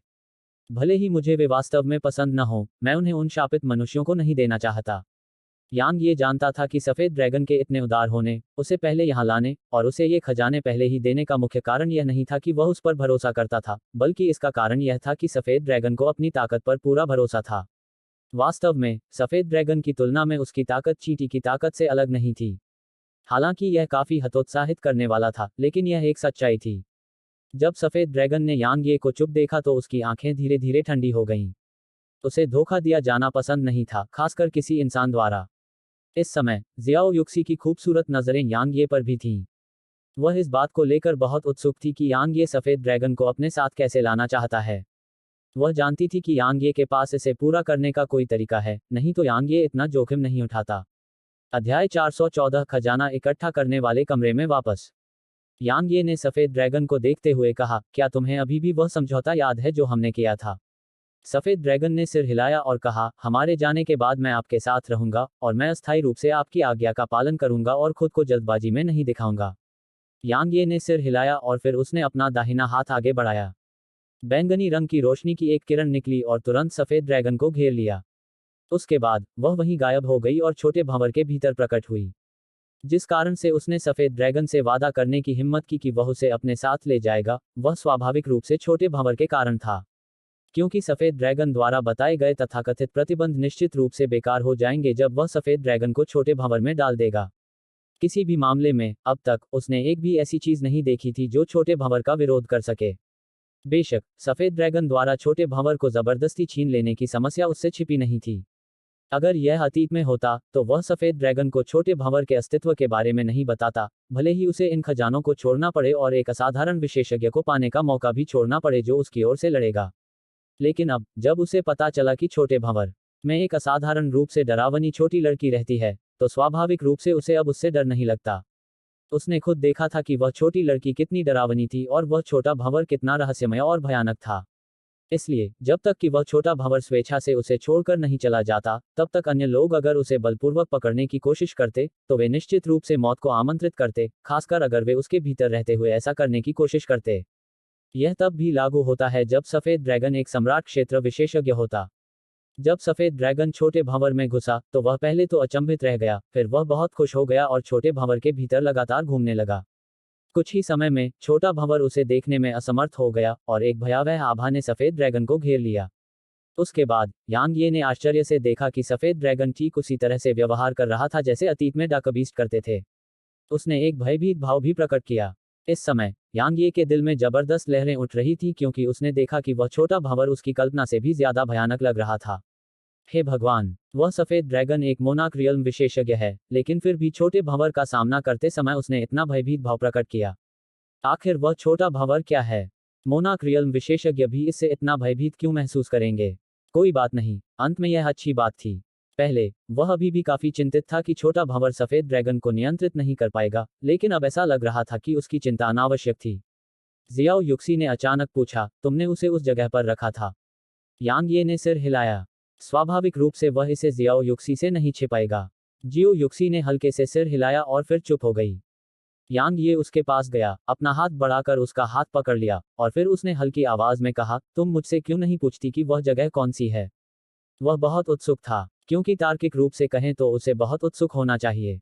हालांकि जियाओ युक्सी ने कभी इसके बारे में नहीं पूछा था और इससे वह बहुत हैरान हो गया। यह तुम्हारा एक रहस्य है। जियो युक्सी ने यांग ये के हाथ पर अपनी पकड़ मजबूत कर ली और हल्की आवाज में कहा, यदि आप मुझे इसके बारे में बताने के लिए तैयार हैं, तो आप मुझे बताने की पहल करेंगे। यदि आप अनिच्छुक हैं, तो आप मेरे पूछने पर भी मुझे नहीं बताएंगे। यांग ये इस बात से थोड़ा भावुक हो गया और उसने शियाओ युशी के हाथ पर अपनी पकड़ और मजबूत करते हुए कहा, मैंने तुम्हें उस समय वहां रखने के बाद कभी भी इसे तुमसे छिपाने के बारे में नहीं सोचा। मैंने तुम्हें इसके बारे में इसलिए नहीं बताया क्योंकि मैं भी नहीं जानता कि यह वास्तव में क्या है। मैं बस इतना जानता हूं कि यह मेरे भीतर है और इसका मेरे प्रति कोई बुरा इरादा नहीं है। मैं इसके बारे में और कुछ नहीं जानता। आपको समझाने की जरूरत नहीं है। जियाओ युक्सी ने यांग ये की ओर देखा और हल्के स्वर में कहा, अगर मुझे तुम पर भरोसा है तो मैं तुम पर विश्वास करूंगी भले ही तुम झूठ बोलो। अगर मुझे तुम पर भरोसा नहीं है तो मैं तुम पर विश्वास नहीं करूंगी भले ही तुम मुझे सच बताओ। यांग ये दंग रह गया और उसके दिल में एक मीठी सी भावना थी जैसे कि उसमें शहद भर गया हो। इसलिए भरोसा किया जाना और खास तौर पर किसी ऐसे व्यक्ति द्वारा भरोसा किया जाना जो मुझे पसंद है, बहुत अच्छा है। यहाँ मौजूद सघन आध्यात्मिक ऊर्जा की कितनी बर्बादी है। जियाओ युक्सी ने दया की अभिव्यक्ति प्रकट की जिसे छिपाया नहीं जा सका क्योंकि उसने आसपास के दूधिया सफेद धुंध को देखा। यहाँ आध्यात्मिक ऊर्जा बहुत सघन थी और यह भौतिक रूप लेने के बिंदु तक सघन थी। अगर वह यहाँ साधना कर सकती थी तो उसे जल्द से जल्द एक साथ दायरे में प्रवेश करने की अपनी क्षमता पर भरोसा था। यांग ये ने आसपास की सफेद धुंध को देखा और एक पल के लिए गहराई से सोचा, फिर उसने धीरे धीरे अपने भीतर छोटे भंवर को घुमाया। जैसे ही यह घूमना शुरू हुआ, यांग ये को तुरंत सुखद आश्चर्य हुआ क्योंकि उसने देखा कि आसपास की दूधिया सफेद धुंध उसके शरीर में घुसने लगी थी। इसके अलावा सफेद धुंध उसके शरीर में प्रवेश करने पर परिष्कृत और अवशोषित नहीं हुई थी और इसके बजाय यह छोटे भंवर के भीतर तैर रही थी। छोटा भंवर धीरे धीरे तेजी से घूमने लगा और आसपास के इलाके में दूधिया सफेद धुंध यांग ये में पागलों की तरह उमड़ने लगी। 15 मिनट से भी कम समय में छोटे भंवर के भीतर का पूरा स्थान सफेद धुंध से भर गया था। ठीक वैसे ही जैसे सफेद ड्रैगन के निवास में था, सफेद धुंध नहीं छंटी थी। यांग ये वास्तव में बहुत उत्साहित था जब उसने छोटे भंवर के भीतर अंतरिक्ष में सफेद धुंध को देखा, क्योंकि अब से उसके छोटे भंवर के भीतर का स्थान साधना के स्वर्ग के बराबर था। चाहे वह डाकबीस्ट हो या इंसान, वे अपनी साधना को खतरनाक गति से सुधारने में सक्षम होंगे। इसके अलावा यह उसके लिए भी वैसा ही था। उसे अब आत्मा ऊर्जा के बारे में चिंता करने की जरूरत नहीं होगी चाहे वह कहीं भी जाए। जियाओ युक्सी ने यह सब आश्चर्य से देखा। हाँ, वह भी बहुत हैरान थी क्योंकि यांग ये ने वास्तव में सारी आध्यात्मिक ऊर्जा को चूस लिया था और यह एक बहुत ही असामान्य कार्य था। वह बहुत उत्सुक और हैरान थी, लेकिन उसने अंत में नहीं पूछा। उसने उस रहस्यमयी जगह के बारे में पूछने से इनकार कर दिया जहां वह अतीत में रुकी थी। क्योंकि हर बार जब कोई दूसरा व्यक्ति इसके बारे में पता लगाता तो यांग ये के लिए खतरा और बढ़ जाता। युक्सी, अब से छोटे साथी के साथ वहीं खेती करो, यांग ये ने चेहरे पर मुस्कान के साथ कहा। अगर शियाओ युशी ने छोटे साथी के साथ वहां साधना की तो वह निश्चित रूप से अपनी ताकत में बहुत सुधार कर पाएगी। खासकर छोटे साथी, उसने पहले ही महसूस कर लिया था कि छोटा साथी जागने की कगार पर है। दरअसल उस समय छोटे साथी को लगी चोटें बहुत पहले ही ठीक हो चुकी थी, और जिस कारण से छोटा साथी अभी भी नहीं जागा था वह शायद इसलिए था क्योंकि उसकी ताकत में फिर से सुधार होने वाला था। जियो युक्सी ने सिर हिलाने से पहले यांग ये की ओर देखा। इस बीच यांग ये अचानक भौंचक्का हो गया। जब उसने छोटे साथी के बारे में सोचा तो उसे उसी समय कुछ और याद आया, और वह अमर बंधन रस्सी थी जिसका उस दिन म्यूजुन ने उपयोग किया था।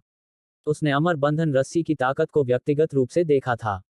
यह छोटे साथी को रोकने में भी सक्षम थी, इसलिए यह भयानक कैसे नहीं हो सकती थी।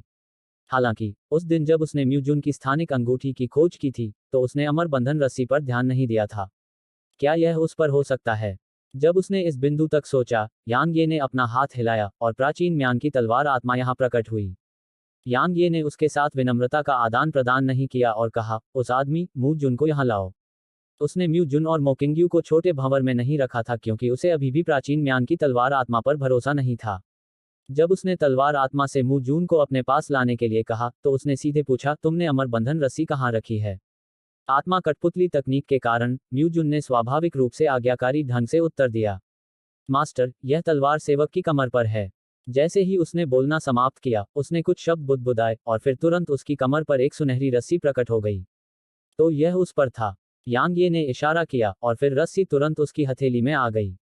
यांग ये इस रस्सी को देखकर मुस्कुराए बिना नहीं रह सका जो अज्ञात सामग्री से बनी थी। आखिरकार यह एक असाधारण खजाना था। अगर वह इसे किसी दुश्मन के खिलाफ इस्तेमाल करता और वह दुश्मन इसका विरोध करने में असमर्थ होता तो वह दुश्मन निश्चित रूप से नष्ट हो जाता। संक्षेप में, जब उसे एक और खजाना मिला तो वह खुश कैसे न हो सकता था। जियाओ युक्सी ने म्यूजुन की ओर देखा और फिर कहा, ऐसा लगता है कि वह किसी रहस्यमयी तकनीक से नियंत्रित है। आपको उसका रूप बदलना चाहिए, अन्यथा अगर महान हान साम्राज्य को इसके बारे में पता चल गया तो वे अपने क्राउन प्रिंस को किसी और की कठपुतली बनने की अनुमति बिल्कुल नहीं देंगे। यांग ये ने यह सुनकर अपने चेहरे पर मुस्कान को रोका और उसने एक गंभीर भाव प्रकट किया। वह उसी समय चौंक गया क्योंकि वह लगातार मोकिंग्यू और म्यूजुन के पीछे खड़ी शक्तियों के बारे में भूल गया था। उनके पीछे खड़ी शक्तियां ऐसे अस्तित्व थे जो मूल विद्यालय जैसे संप्रदाय से भी अधिक दुर्जय थे। सौभाग्य से जियो युक्सी ने उसे यह याद दिला दिया था, अन्यथा उसे भविष्य में भारी परेशानी का सामना करना पड़ सकता था। यांग ये ने म्यूजुन की तरफ देखा और फिर मन ही मन सोचा, लगता है मुझे इस जगह से जाने के बाद इस साथी और मोकिंग्यू के लिए उपकरणों का एक सेट लेना होगा। यांग ये ने आसपास के माहौल पर नजर डाली। जब उसने पुष्टि की कि आसपास का माहौल पूरी तरह से खाली था तो यांग ये यहां और नहीं रुका और उसने जियाओ युक्सी का हाथ पकड़ लिया और सफेद ड्रैगन के निवास से बाहर निकल गया। जमीन के ऊपर पहुंचने के बाद यांग ये ने अपने टकटकी से आसपास के वातावरण को देखा और जब उसने पुष्टि की कि आसपास कुछ भी असामान्य नहीं है तो उसने तुरंत 9वीं नर्क की ठंडी आंधी छोड़ दी और जियो युक्सी को अपनी बाहों में पकड़ लिया और प्राचीन डोमेन शहर की ओर बढ़ गया। यांग ये और शियाओ युशी अभी अभी निकले ही थे कि शियाओ तियांजी अचानक वहां आ गया जहां यांग ये कुछ देर पहले खड़ा था। उसने यांग ये की तरफ देखते हुए धीरे से अपना सिर हिलाया। युवा वाकई लापरवाह होते हैं। जैसे ही उसने बोलना समाप्त किया उसकी आकृति अचानक वहीं गायब हो गई और उसके बाद घाटी के भीतर से एक तीखी और दयनीय चीख गूंजने लगी। जियो तियांजी एक पहाड़ी दीवार के ऊपर हवा में मंडराता रहा और उसने एक बूढ़े व्यक्ति की लाश को देखा जो पहाड़ी दीवार पर पड़ी थी। उसने धीरे से अपना सिर हिलाया और कहा, लालच। अगर तुमने प्राचीन डोमेन सिटी में उन लोगों को तुरंत सूचित करने का फैसला किया होता तो तुम नहीं मरते। दुर्भाग्य से तुमने लाभ के लिए ऐसा नहीं किया, तो तुम मर चुके हो। जैसे ही उसने बोलना समाप्त किया जियो तियांजी ने अपना हाथ लहराया और फिर बूढ़े आदमी की लाश तुरंत पाउडर के ढेर में बदल गई। Dot dot dot dot dot dot प्राचीन डोमेन शहर के बाहर यांग ये ने शियाओ युशी को देखते हुए कहा, युशी, उस स्थान पर जाओ। तुम्हें जो श्राप दिया गया था वह भी अभी समाप्त हुआ है, इसलिए तुम्हें अपनी साधना में सुधार करने और अपना जीवनकाल बढ़ाने की आवश्यकता है। जियो युक्सी ने यांग ये की ओर देखा और हल्की आवाज में कहा, आपको मुझे किसी भी समय जाने की अनुमति देनी होगी। उसे डर था कि जब यांग ये को खतरा होगा तो वह उसे जाने नहीं देगा और खुद ही उसका सामना करने पर जोर देगा। यांग ये ने सिर हिलाया और कहा, चिंता मत करो, हम सब मिलकर सबका सामना करेंगे। यह सुनकर जियाओ युक्सी ने अंततः सिर हिलाया। यांग ये ने बिना किसी हिचकिचाहट के अपना हाथ हिलाया और फिर एक बैंगनी चमक चमकी, इससे पहले कि उसने जियो युक्सी को छोटे भंवर के भीतर रखा। उसके बाद यांग ये मुड़ा और प्राचीन डोमेन सिटी की ओर चल पड़ा। वह दक्षिणी क्षेत्र में लौटने वाला था, इसलिए उसे स्वाभाविक रूप से तैयारी करनी थी। आखिरकार दक्षिणी क्षेत्र में वापस उसकी यात्रा बेहद खतरनाक होगी। इसलिए वह उन 105 हथियारों के लिए प्राचीन डोमेन सिटी में कुछ शीर्ष दर उपकरण प्राप्त करने के लिए तैयार था। किसी भी हालत में वह अब अमीर था। हालांकि वह अभी भी अपने दिल में थोड़ा परेशान था, क्योंकि कुछ उपकरण प्राप्त करने के अलावा इस बार जब वह प्राचीन डोमेन शहर लौटा तो उसका एक और उद्देश्य था, और वह था एनबेरू को देखना। हालांकि वे एक दूसरे को अच्छी तरह से नहीं जानते थे, फिर भी उन्होंने ऐसा किया था, और वह उसे भूल नहीं पा रहा था और ऐसा व्यवहार नहीं कर पा रहा था जैसे कुछ हुआ ही ना हो। इसलिए कुछ उपकरण प्राप्त करने के अलावा वह उसे एक आखिरी बार देखने भी आया था। कुछ ही देर में यांग ये फिर से खजाना एकत्र करने वाले कमरे में आ गया। अध्याय 415 सदमा। यह एनबेरू नहीं था जिसने यांग ये का मनोरंजन किया था, बल्कि यह खजाना एकत्रीकरण कक्ष की एक महिला प्रबंधक थी जिसका नाम दाई शियाओयू था। मैडम ने यंग मास्टर यांग से कहा कि अगर आपको कुछ नहीं चाहिए तो कृपया चले जाएं। दाओ शियाओयू का लहजा बेहद विनम्र था। हालांकि वह उसे जाने के लिए कह रही थी, लेकिन उसकी कोमल आवाज के कारण दूसरों में जरा भी गुस्सा नहीं आ पाया। दाओ शियाओयू ने स्वाभाविक रूप से यांग ये को नाराज करने की हिम्मत नहीं की। आखिरकार एनबेरू की वे दो नौकरानियां गायब हो गई थीं क्योंकि उन्होंने यांग ये को नाराज किया था। भले ही उसकी हैसियत और पहचान उन दोनों से कहीं ज्यादा थी, लेकिन वह ऐसा करने की कोशिश नहीं करना चाहती थी। कोई मूर्ख ही बिना किसी कारण के अपने लिए दुश्मन बना सकता है। यांग ये ने जब यह सुना तो उसे थोड़ी निराशा हुई, और फिर वह अपने दिल में आत्मा उपहास के साथ हंसा। चूंकि एनबेरू ने उसके साथ अब कोई भी रिश्ता रखने की अनिच्छा दिखाई थी, इसलिए उसे परेशान करने और उससे घृणा करने की कोई जरूरत नहीं थी। इसलिए एक बार जब उसने यहाँ तक सोचा तो यांग ये ने सिर हिलाया और कहा, अगर मैडम मुझसे मिलने से इनकार करती हैं तो कोई बात नहीं। मेरे पास एक और मामला है जिसे मुझे यहाँ निपटाना है। मैं कुछ कवच और हथियार खरीदने का इरादा रखता हूँ। मुझे आश्चर्य है कि क्या मैनेजर दाई लेन देन कर सकते हैं। अगर यह असंभव है तो मैं उत्तरी एन कबीले की ओर चलूंगा। दाओ शियाओयू ने एक पल के लिए गहराई से सोचा और फिर कहा, क्या मैं जान सकती हूँ कि यंग मास्टर यांग क्या खरीदना चाहते हैं? अगर यह एक छोटी राशि है तो मैं लेन देन कर सकती हूँ। अगर यह एक बड़ी राशि है तो मैं केवल मैडम से निर्देश मांग सकती हूँ।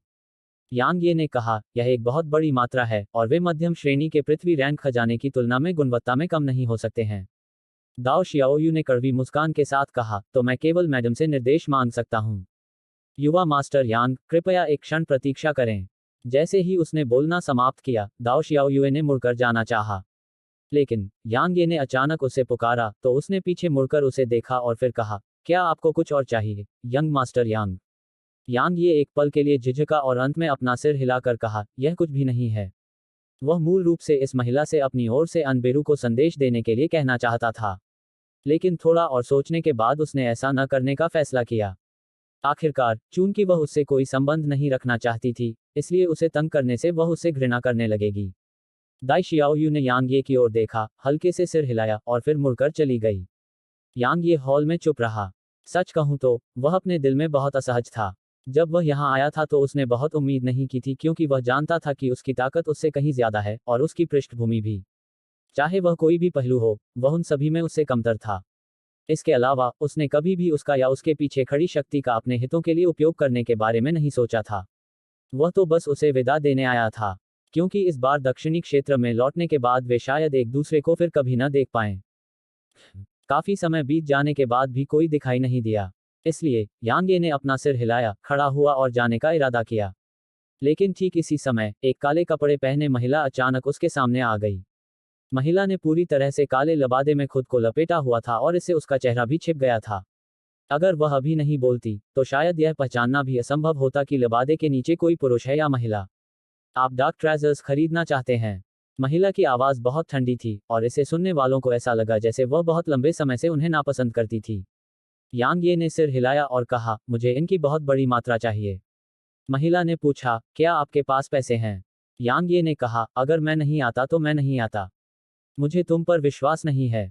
यांग ये ने कंधे उचकाए और कहा, चूंकि यह ऐसा है तो मैं उत्तरी आन कबीले में जाऊंगा।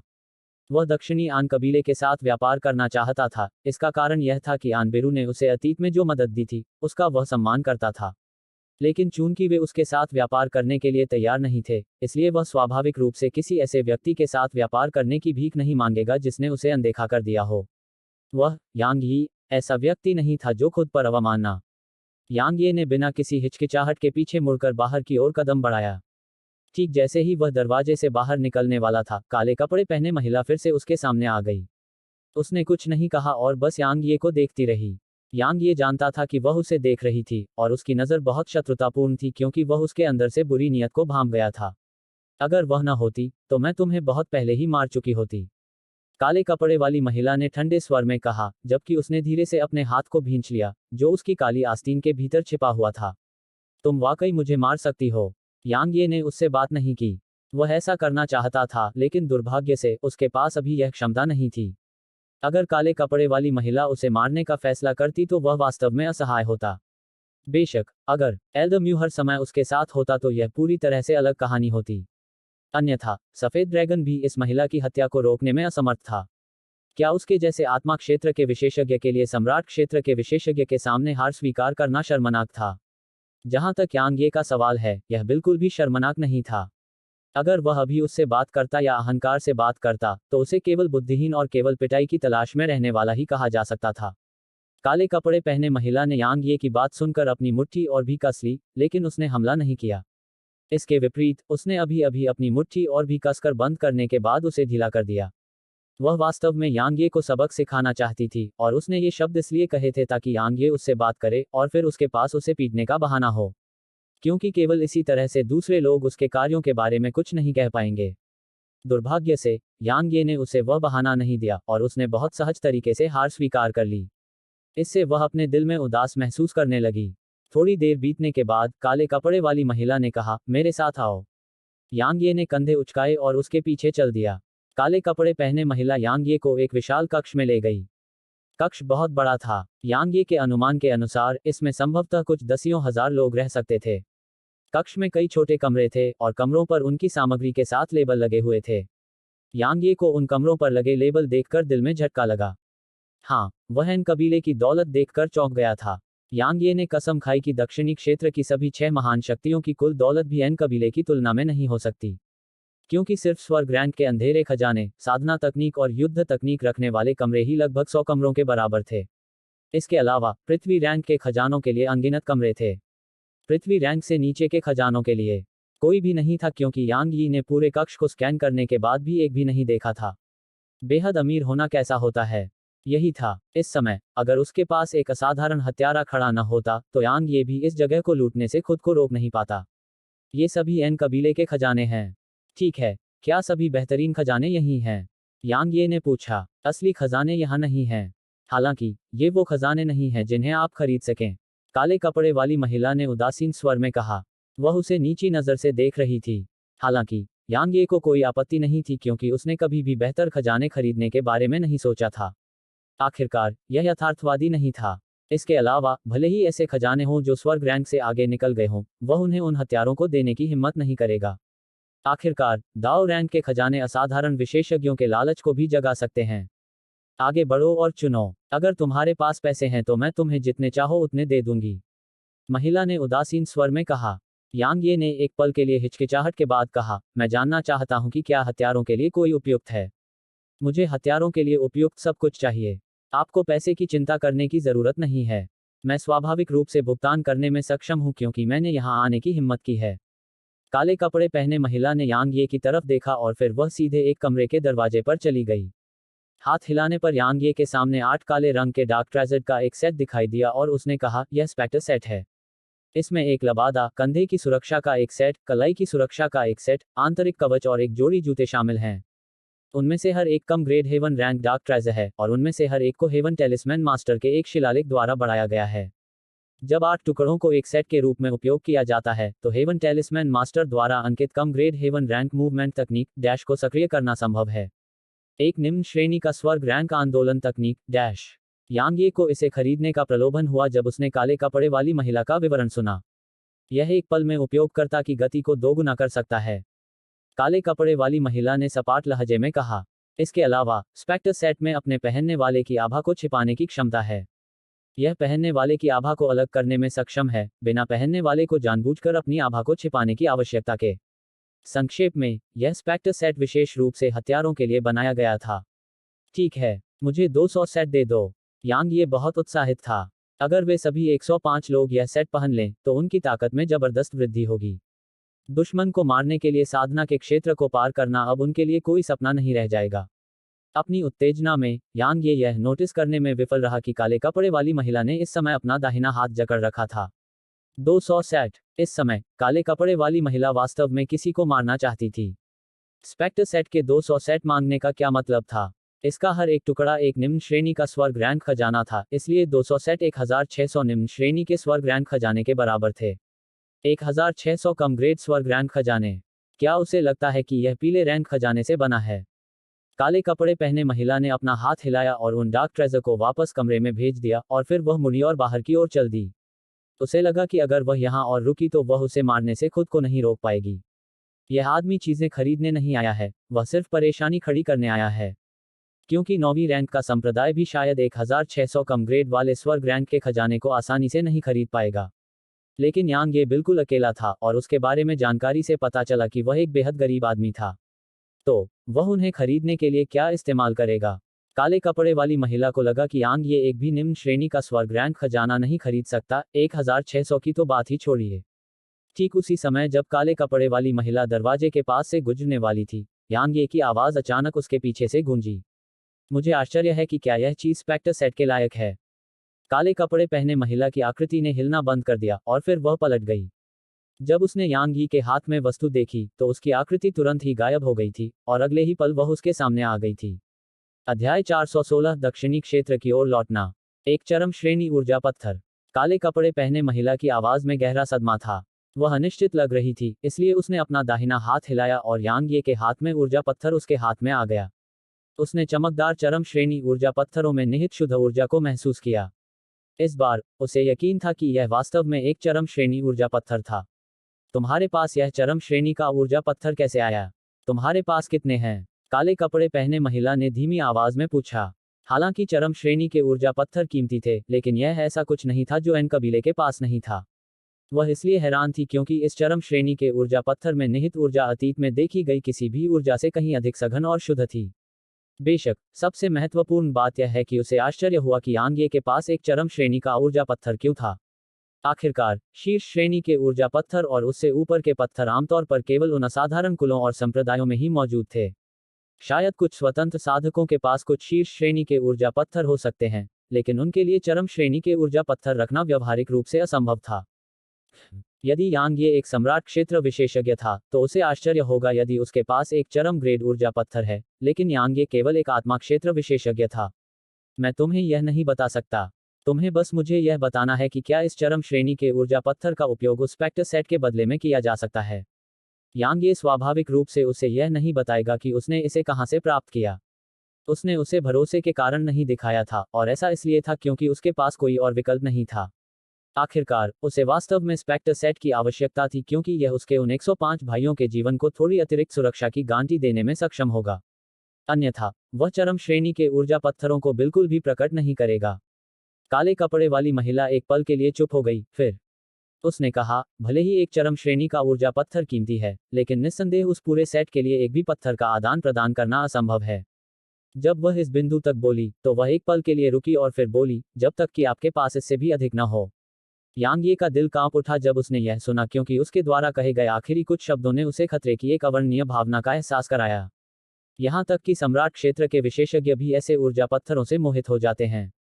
अगर मैं बहुत सारे पत्थरों को उजागर कर दूं, तो यह महिला निश्चित रूप से उन्हें मुझसे छीनने के लिए मुझे मारने की कोशिश करेगी। फिर मैं उसका विरोध कैसे करूं?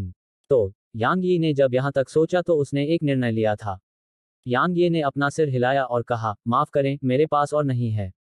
चूंकि इसे स्पेक्टर सेट के बदले में नहीं बदला जा सकता, इसलिए मैं जा रहा हूं। यांग ये ने बात खत्म करते ही मुड़कर जाना शुरू कर दिया। हालांकि वह उस उपकरण के सेट से वाकई बहुत आकर्षित था, लेकिन उसकी जिंदगी अभी भी उससे ज्यादा महत्वपूर्ण थी।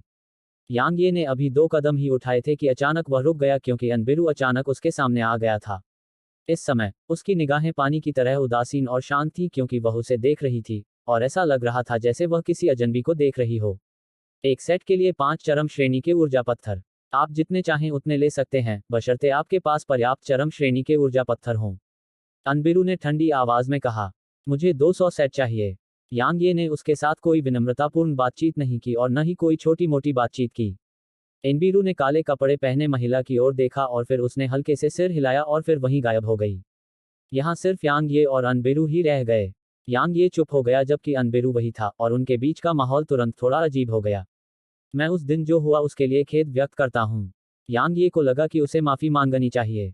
आखिरकार यह वही था जिसने उसका उल्लंघन किया था। भले ही यह सच्चे ड्रैगन के खून की वजह से था, फिर भी उसने ऐसा किया था, चाहे कुछ भी हो। गलती करना ठीक है, लेकिन एक आदमी में गलती स्वीकार करने और उसकी जिम्मेदारी लेने का साहस होना चाहिए। क्या तुमने सोचा था कि माफी मांग लेने से सब कुछ ठीक हो जाएगा? अनबेरू ने बर्फीली ठंडी आवाज में बोलते हुए सीधे उसकी ओर देखा। यांग ये एक पल के लिए चुप हो गया और फिर बोला, मैंने कभी भी तुम्हें किसी भी चीज से मुआवजा देने की बात नहीं की क्योंकि मुझे पता है कि कुछ भी ऐसा नहीं कर सकता है, और ऐसा करना केवल तुम्हारा अपमान होगा। मैं दक्षिणी क्षेत्र में वापस जा रहा हूं, और मुझे नहीं पता कि ऐसा करने के बाद मुझे प्राचीन युद्ध के मैदान में वापस जाने का मौका मिलेगा या नहीं। मैं वादा करता हूं कि अगर मैं उस समय भी जीवित रहा, तो मैं निश्चित रूप से प्राचीन युद्ध के मैदान में आऊंगा, और हम तब सब कुछ खत्म कर सकते हैं। ठीक है। आखिरकार उस दिन हुई घटना के लिए वह दोषी था, और उसने कभी भी इसके लिए जिम्मेदारी से बचने के बारे में नहीं सोचा था। हालांकि वह अभी उसके साथ इस रिश्ते को खत्म नहीं कर सकता था क्योंकि उसे कुछ और भी महत्वपूर्ण काम पूरा करना था। एनबेरू चुपचाप उसे देखती रही, जबकि यांग ये ने उसकी नजरों से नजरें मिलाईं। थोड़ी देर बाद एनबेरू यांग ये की नजरों को बर्दाश्त नहीं कर पाए और उसने अपनी नजरें हटा लीं और फिर कहा, याद रखो तुमने क्या कहा था। बिल्कुल। इस बीच काले कपड़े वाली महिला यांग ये के सामने प्रकट हुई। उसी समय उसके सामने एक काली स्थानिक अंगूठी भी दिखाई दी। यांग ये ने जब स्थानिक अंगूठी की सामग्री पर नजर डाली तो वह बहुत खुश हुआ। साथ ही उसने अपने दिल में एन कबीले के पास मौजूद धन के बारे में प्रशंसा के साथ आह भरी, क्योंकि स्थानिक अंगूठी के भीतर स्पेक्टर सेट के ठीक 200 सेट थे। 200 सेट का हर एक हिस्सा एक निम्न श्रेणी का स्वर्ग रैंक खजाना था, फिर भी एन कबीले ने इसे इतनी आसानी से बनाया था। धन का ऐसा प्रदर्शन शायद कुछ 9वीं रैंक के संप्रदाय भी नहीं कर सकते, है ना? यांग ये बिल्कुल भी हिचकिचाया नहीं। उसने अपना दाहिना हाथ हिलाया और हजारों चरम श्रेणी के ऊर्जा पत्थर उनके सामने प्रकट हुए। उसने काले कपड़े वाली महिला पर भरोसा नहीं किया, इससे पहले कि उसे एनबेरू पर थोड़ा भरोसा हो, क्योंकि वह यह समझ पाया था कि उसका उसे मारने या नुकसान पहुंचाने का कोई इरादा नहीं था। आखिरकार अगर वह ऐसा करती तो वह मर चुका होता। बीरू और काले कपड़े वाली महिला को ऐसे अस्तित्व के रूप में माना जा सकता है जिन्होंने दुनिया देखी थी और कई भव्य दृश्यों का अनुभव किया था, फिर भी वे तब हैरान रह गए जब उन्होंने इन 1000 चरम श्रेणी के ऊर्जा पत्थरों को देखा। यहाँ तक 9वीं रैंक का संप्रदाय भी शायद इस तरह के 1000 चरम श्रेणी के ऊर्जा पत्थरों का उत्पादन करने में असमर्थ होगा। लेकिन इस आदमी यांग ये ने इसे बहुत ही सहजता से किया है। आखिर उसे ये ऊर्जा पत्थर कहाँ से मिले? वे दोनों अपने दिलों में हैरान थे। वे दोनों चुपचाप यांग ये को देखते रहे। हालांकि उनके पास यांग ये से जुड़ी सारी जानकारी थी, फिर भी उन्हें लगा कि वे अभी अभी उसे जान पाए हैं। यह बात एनबेरू के लिए खास तौर पर सच थी, और यह भावना बेहद मजबूत थी। अगर तुम इतनी कम ताकत के साथ दक्षिणी इलाके में वापस लौटोगे, तो तुम्हारे बचने की संभावना बहुत कम होगी।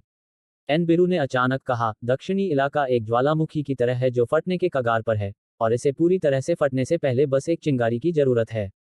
ज्वालामुखी के केंद्र में या उसके आसपास रहने पर किसी के जलकर राख हो जाने की बहुत संभावना है, समझे? इस समय खुद एनबेरू भी उसकी मानसिक स्थिति को नहीं समझ पा रही थी, और उसे समझ नहीं आ रहा था कि वह ऐसे शब्द क्यों बोल रही है। क्या वह यांग ये से नफरत करती थी? क्या वह उससे नफरत नहीं करती थी? उसे इसका जवाब नहीं पता था क्योंकि उसने कभी इस बारे में गंभीरता से नहीं सोचा था। कहा जा सकता है कि वह लगातार इस सवाल से बचती रही है। वह पहले भी इससे बचती रही है, अब भी इससे बचती है, और शायद भविष्य में भी इससे बचती रहेगी। यांग ये को थोड़ा आश्चर्य हुआ क्योंकि उसकी आवाज में चिंता थी, और उसके दिल में गर्मजोशी की एक किरण उभरी जब उसने कहा, मैं स्वाभाविक रूप से समझता हूं कि इस बार लौटने पर मुझे क्या सामना करना पड़ेगा, लेकिन मेरे पास कोई विकल्प नहीं है। मेरे लिए सबसे प्रिय व्यक्ति वहां है। अगर मैं इस बार उसे नहीं बचा पाया, तो मैं तब तक हत्या करूंगा जब तक कि दुनिया उलट न जाए। तुम्हारी माँ? एनबीरू ने पूछा। यांग ये ने सिर हिलाया। एनबीरू चुप हो गई। वह जानती थी कि कोई भी यांग ये को दक्षिणी क्षेत्र में लौटने से नहीं रोक सकता। हालांकि उसने फिर भी हार मानने से इनकार कर दिया और कहा, फूल महल के संसाधन और भंडार वास्तव में ऐसी चीज नहीं है जिसका आप अभी विरोध कर सकें। उनके पास 2 सम्राट क्षेत्र विशेषज्ञ, कुछ दर्जन एक साल क्षेत्र विशेषज्ञ और स्पिरिट क्षेत्र और उससे नीचे के अनगिनत विशेषज्ञ हैं। आपके बारे में क्या? आपके पास क्या है? यांग ये मुस्कुराया। उसके पास क्या था? स्वाभाविक रूप से उसके पास अपने तुरुप के पत्ते और योजनाएं थीं, क्योंकि वह इतना मूर्ख नहीं था कि दक्षिणी क्षेत्र में वापस लौटकर अपनी जान दे दे। तुम उस छोटी लड़की पर भरोसा करने का इरादा रखते हो? अनबिरू ने धीमी आवाज में पूछा। अगर यह संभव हो तो बहुत बढ़िया होगा, यांग ये ने जोर से हंसते हुए कहा। उस रहस्यमयी छोटी लड़की की ताकत को नकारा नहीं जा सकता। हालांकि क्या वह संभवतः उसकी मदद कर सकती थी? छोटी लड़की उसके प्रति बुरी भावनाओं से भरी हुई थी। इसके अलावा भले ही वह उसकी मदद करने के लिए तैयार हो, लेकिन वह उसे ऐसा करने की हिम्मत नहीं करेगा। आखिरकार एक बार जब उसका अस्तित्व उजागर हो गया तो बहुत संभावना थी कि छोटा भंवर भी उजागर हो जाएगा। उस समय अनगिनत विशेषज्ञ उसकी तलाश में आएंगे। इस संभावना के बारे में सोचते ही यांग ये का पूरा शरीर कांप उठा। एनबिरू ने आगे सवाल पूछना बंद कर दिया। उसने यांग ये को सिर्फ एक नजर देखा और फिर पलटकर चली गई। वह कुछ कदम चली और अचानक रुक गई और उसने उसकी ओर पीट करके बात की। मुझे लगा कि उस दिन मेरे अंदर कुछ प्रकट हुआ है। क्या तुमने उस दिन हिडन ड्रैगन एरेना में मेरे लिए कर्मिक भाग्य स्थानांतरित किया था? हाँ, यांग ये ने सिर हिलाया। उस दिन जब उसने कर्म भाग्य का हस्तांतरण किया था तो उसने वास्तव में एनबिरू को शामिल किया था। आनबिरू एक क्षण के लिए चुपचाप वहीं खड़ी रही और फिर बोली, मुझे दूसरों पर एहसान करना पसंद नहीं है। King Hong. जैसे ही उसने बोलना समाप्त किया, काले वस्त्र पहने दो महिलाएं तुरंत उसके पीछे आ गईं। उन दोनों ने उसे प्रणाम किया और फिर उन्होंने बगल में खड़ी काले कपड़े वाली महिला को प्रणाम किया और फिर वे दोनों चुपचाप किनारे पर खड़े हो गए। वे दोनों ही एक साथ दायरे में हैं। मैं उन्हें आपकी मदद करने के लिए आपके पास छोड़ दूंगा और आप इसे मेरे द्वारा कर्म भाग्य के लिए एहसान चुकाने के रूप में मान सकते हैं। ये शब्द बोलते ही एनबिरू जल्दी से वहां से चला गया। काले कपड़े वाली महिला ने यांग यी की ओर देखा और फिर उसने दोनों काले कपड़े वाली महिलाओं से कहा, उसे दक्षिणी क्षेत्र में ले जाने के बाद वापस लौट आओ। दक्षिणी क्षेत्र के मामलों में हस्तक्षेप मत करो, समझे? दोनों ने आदरपूर्वक कहा, हाँ गुरुजी। काले कपड़े पहने महिला ने यांग यी को देखा और कहा, शुभकामनाएं।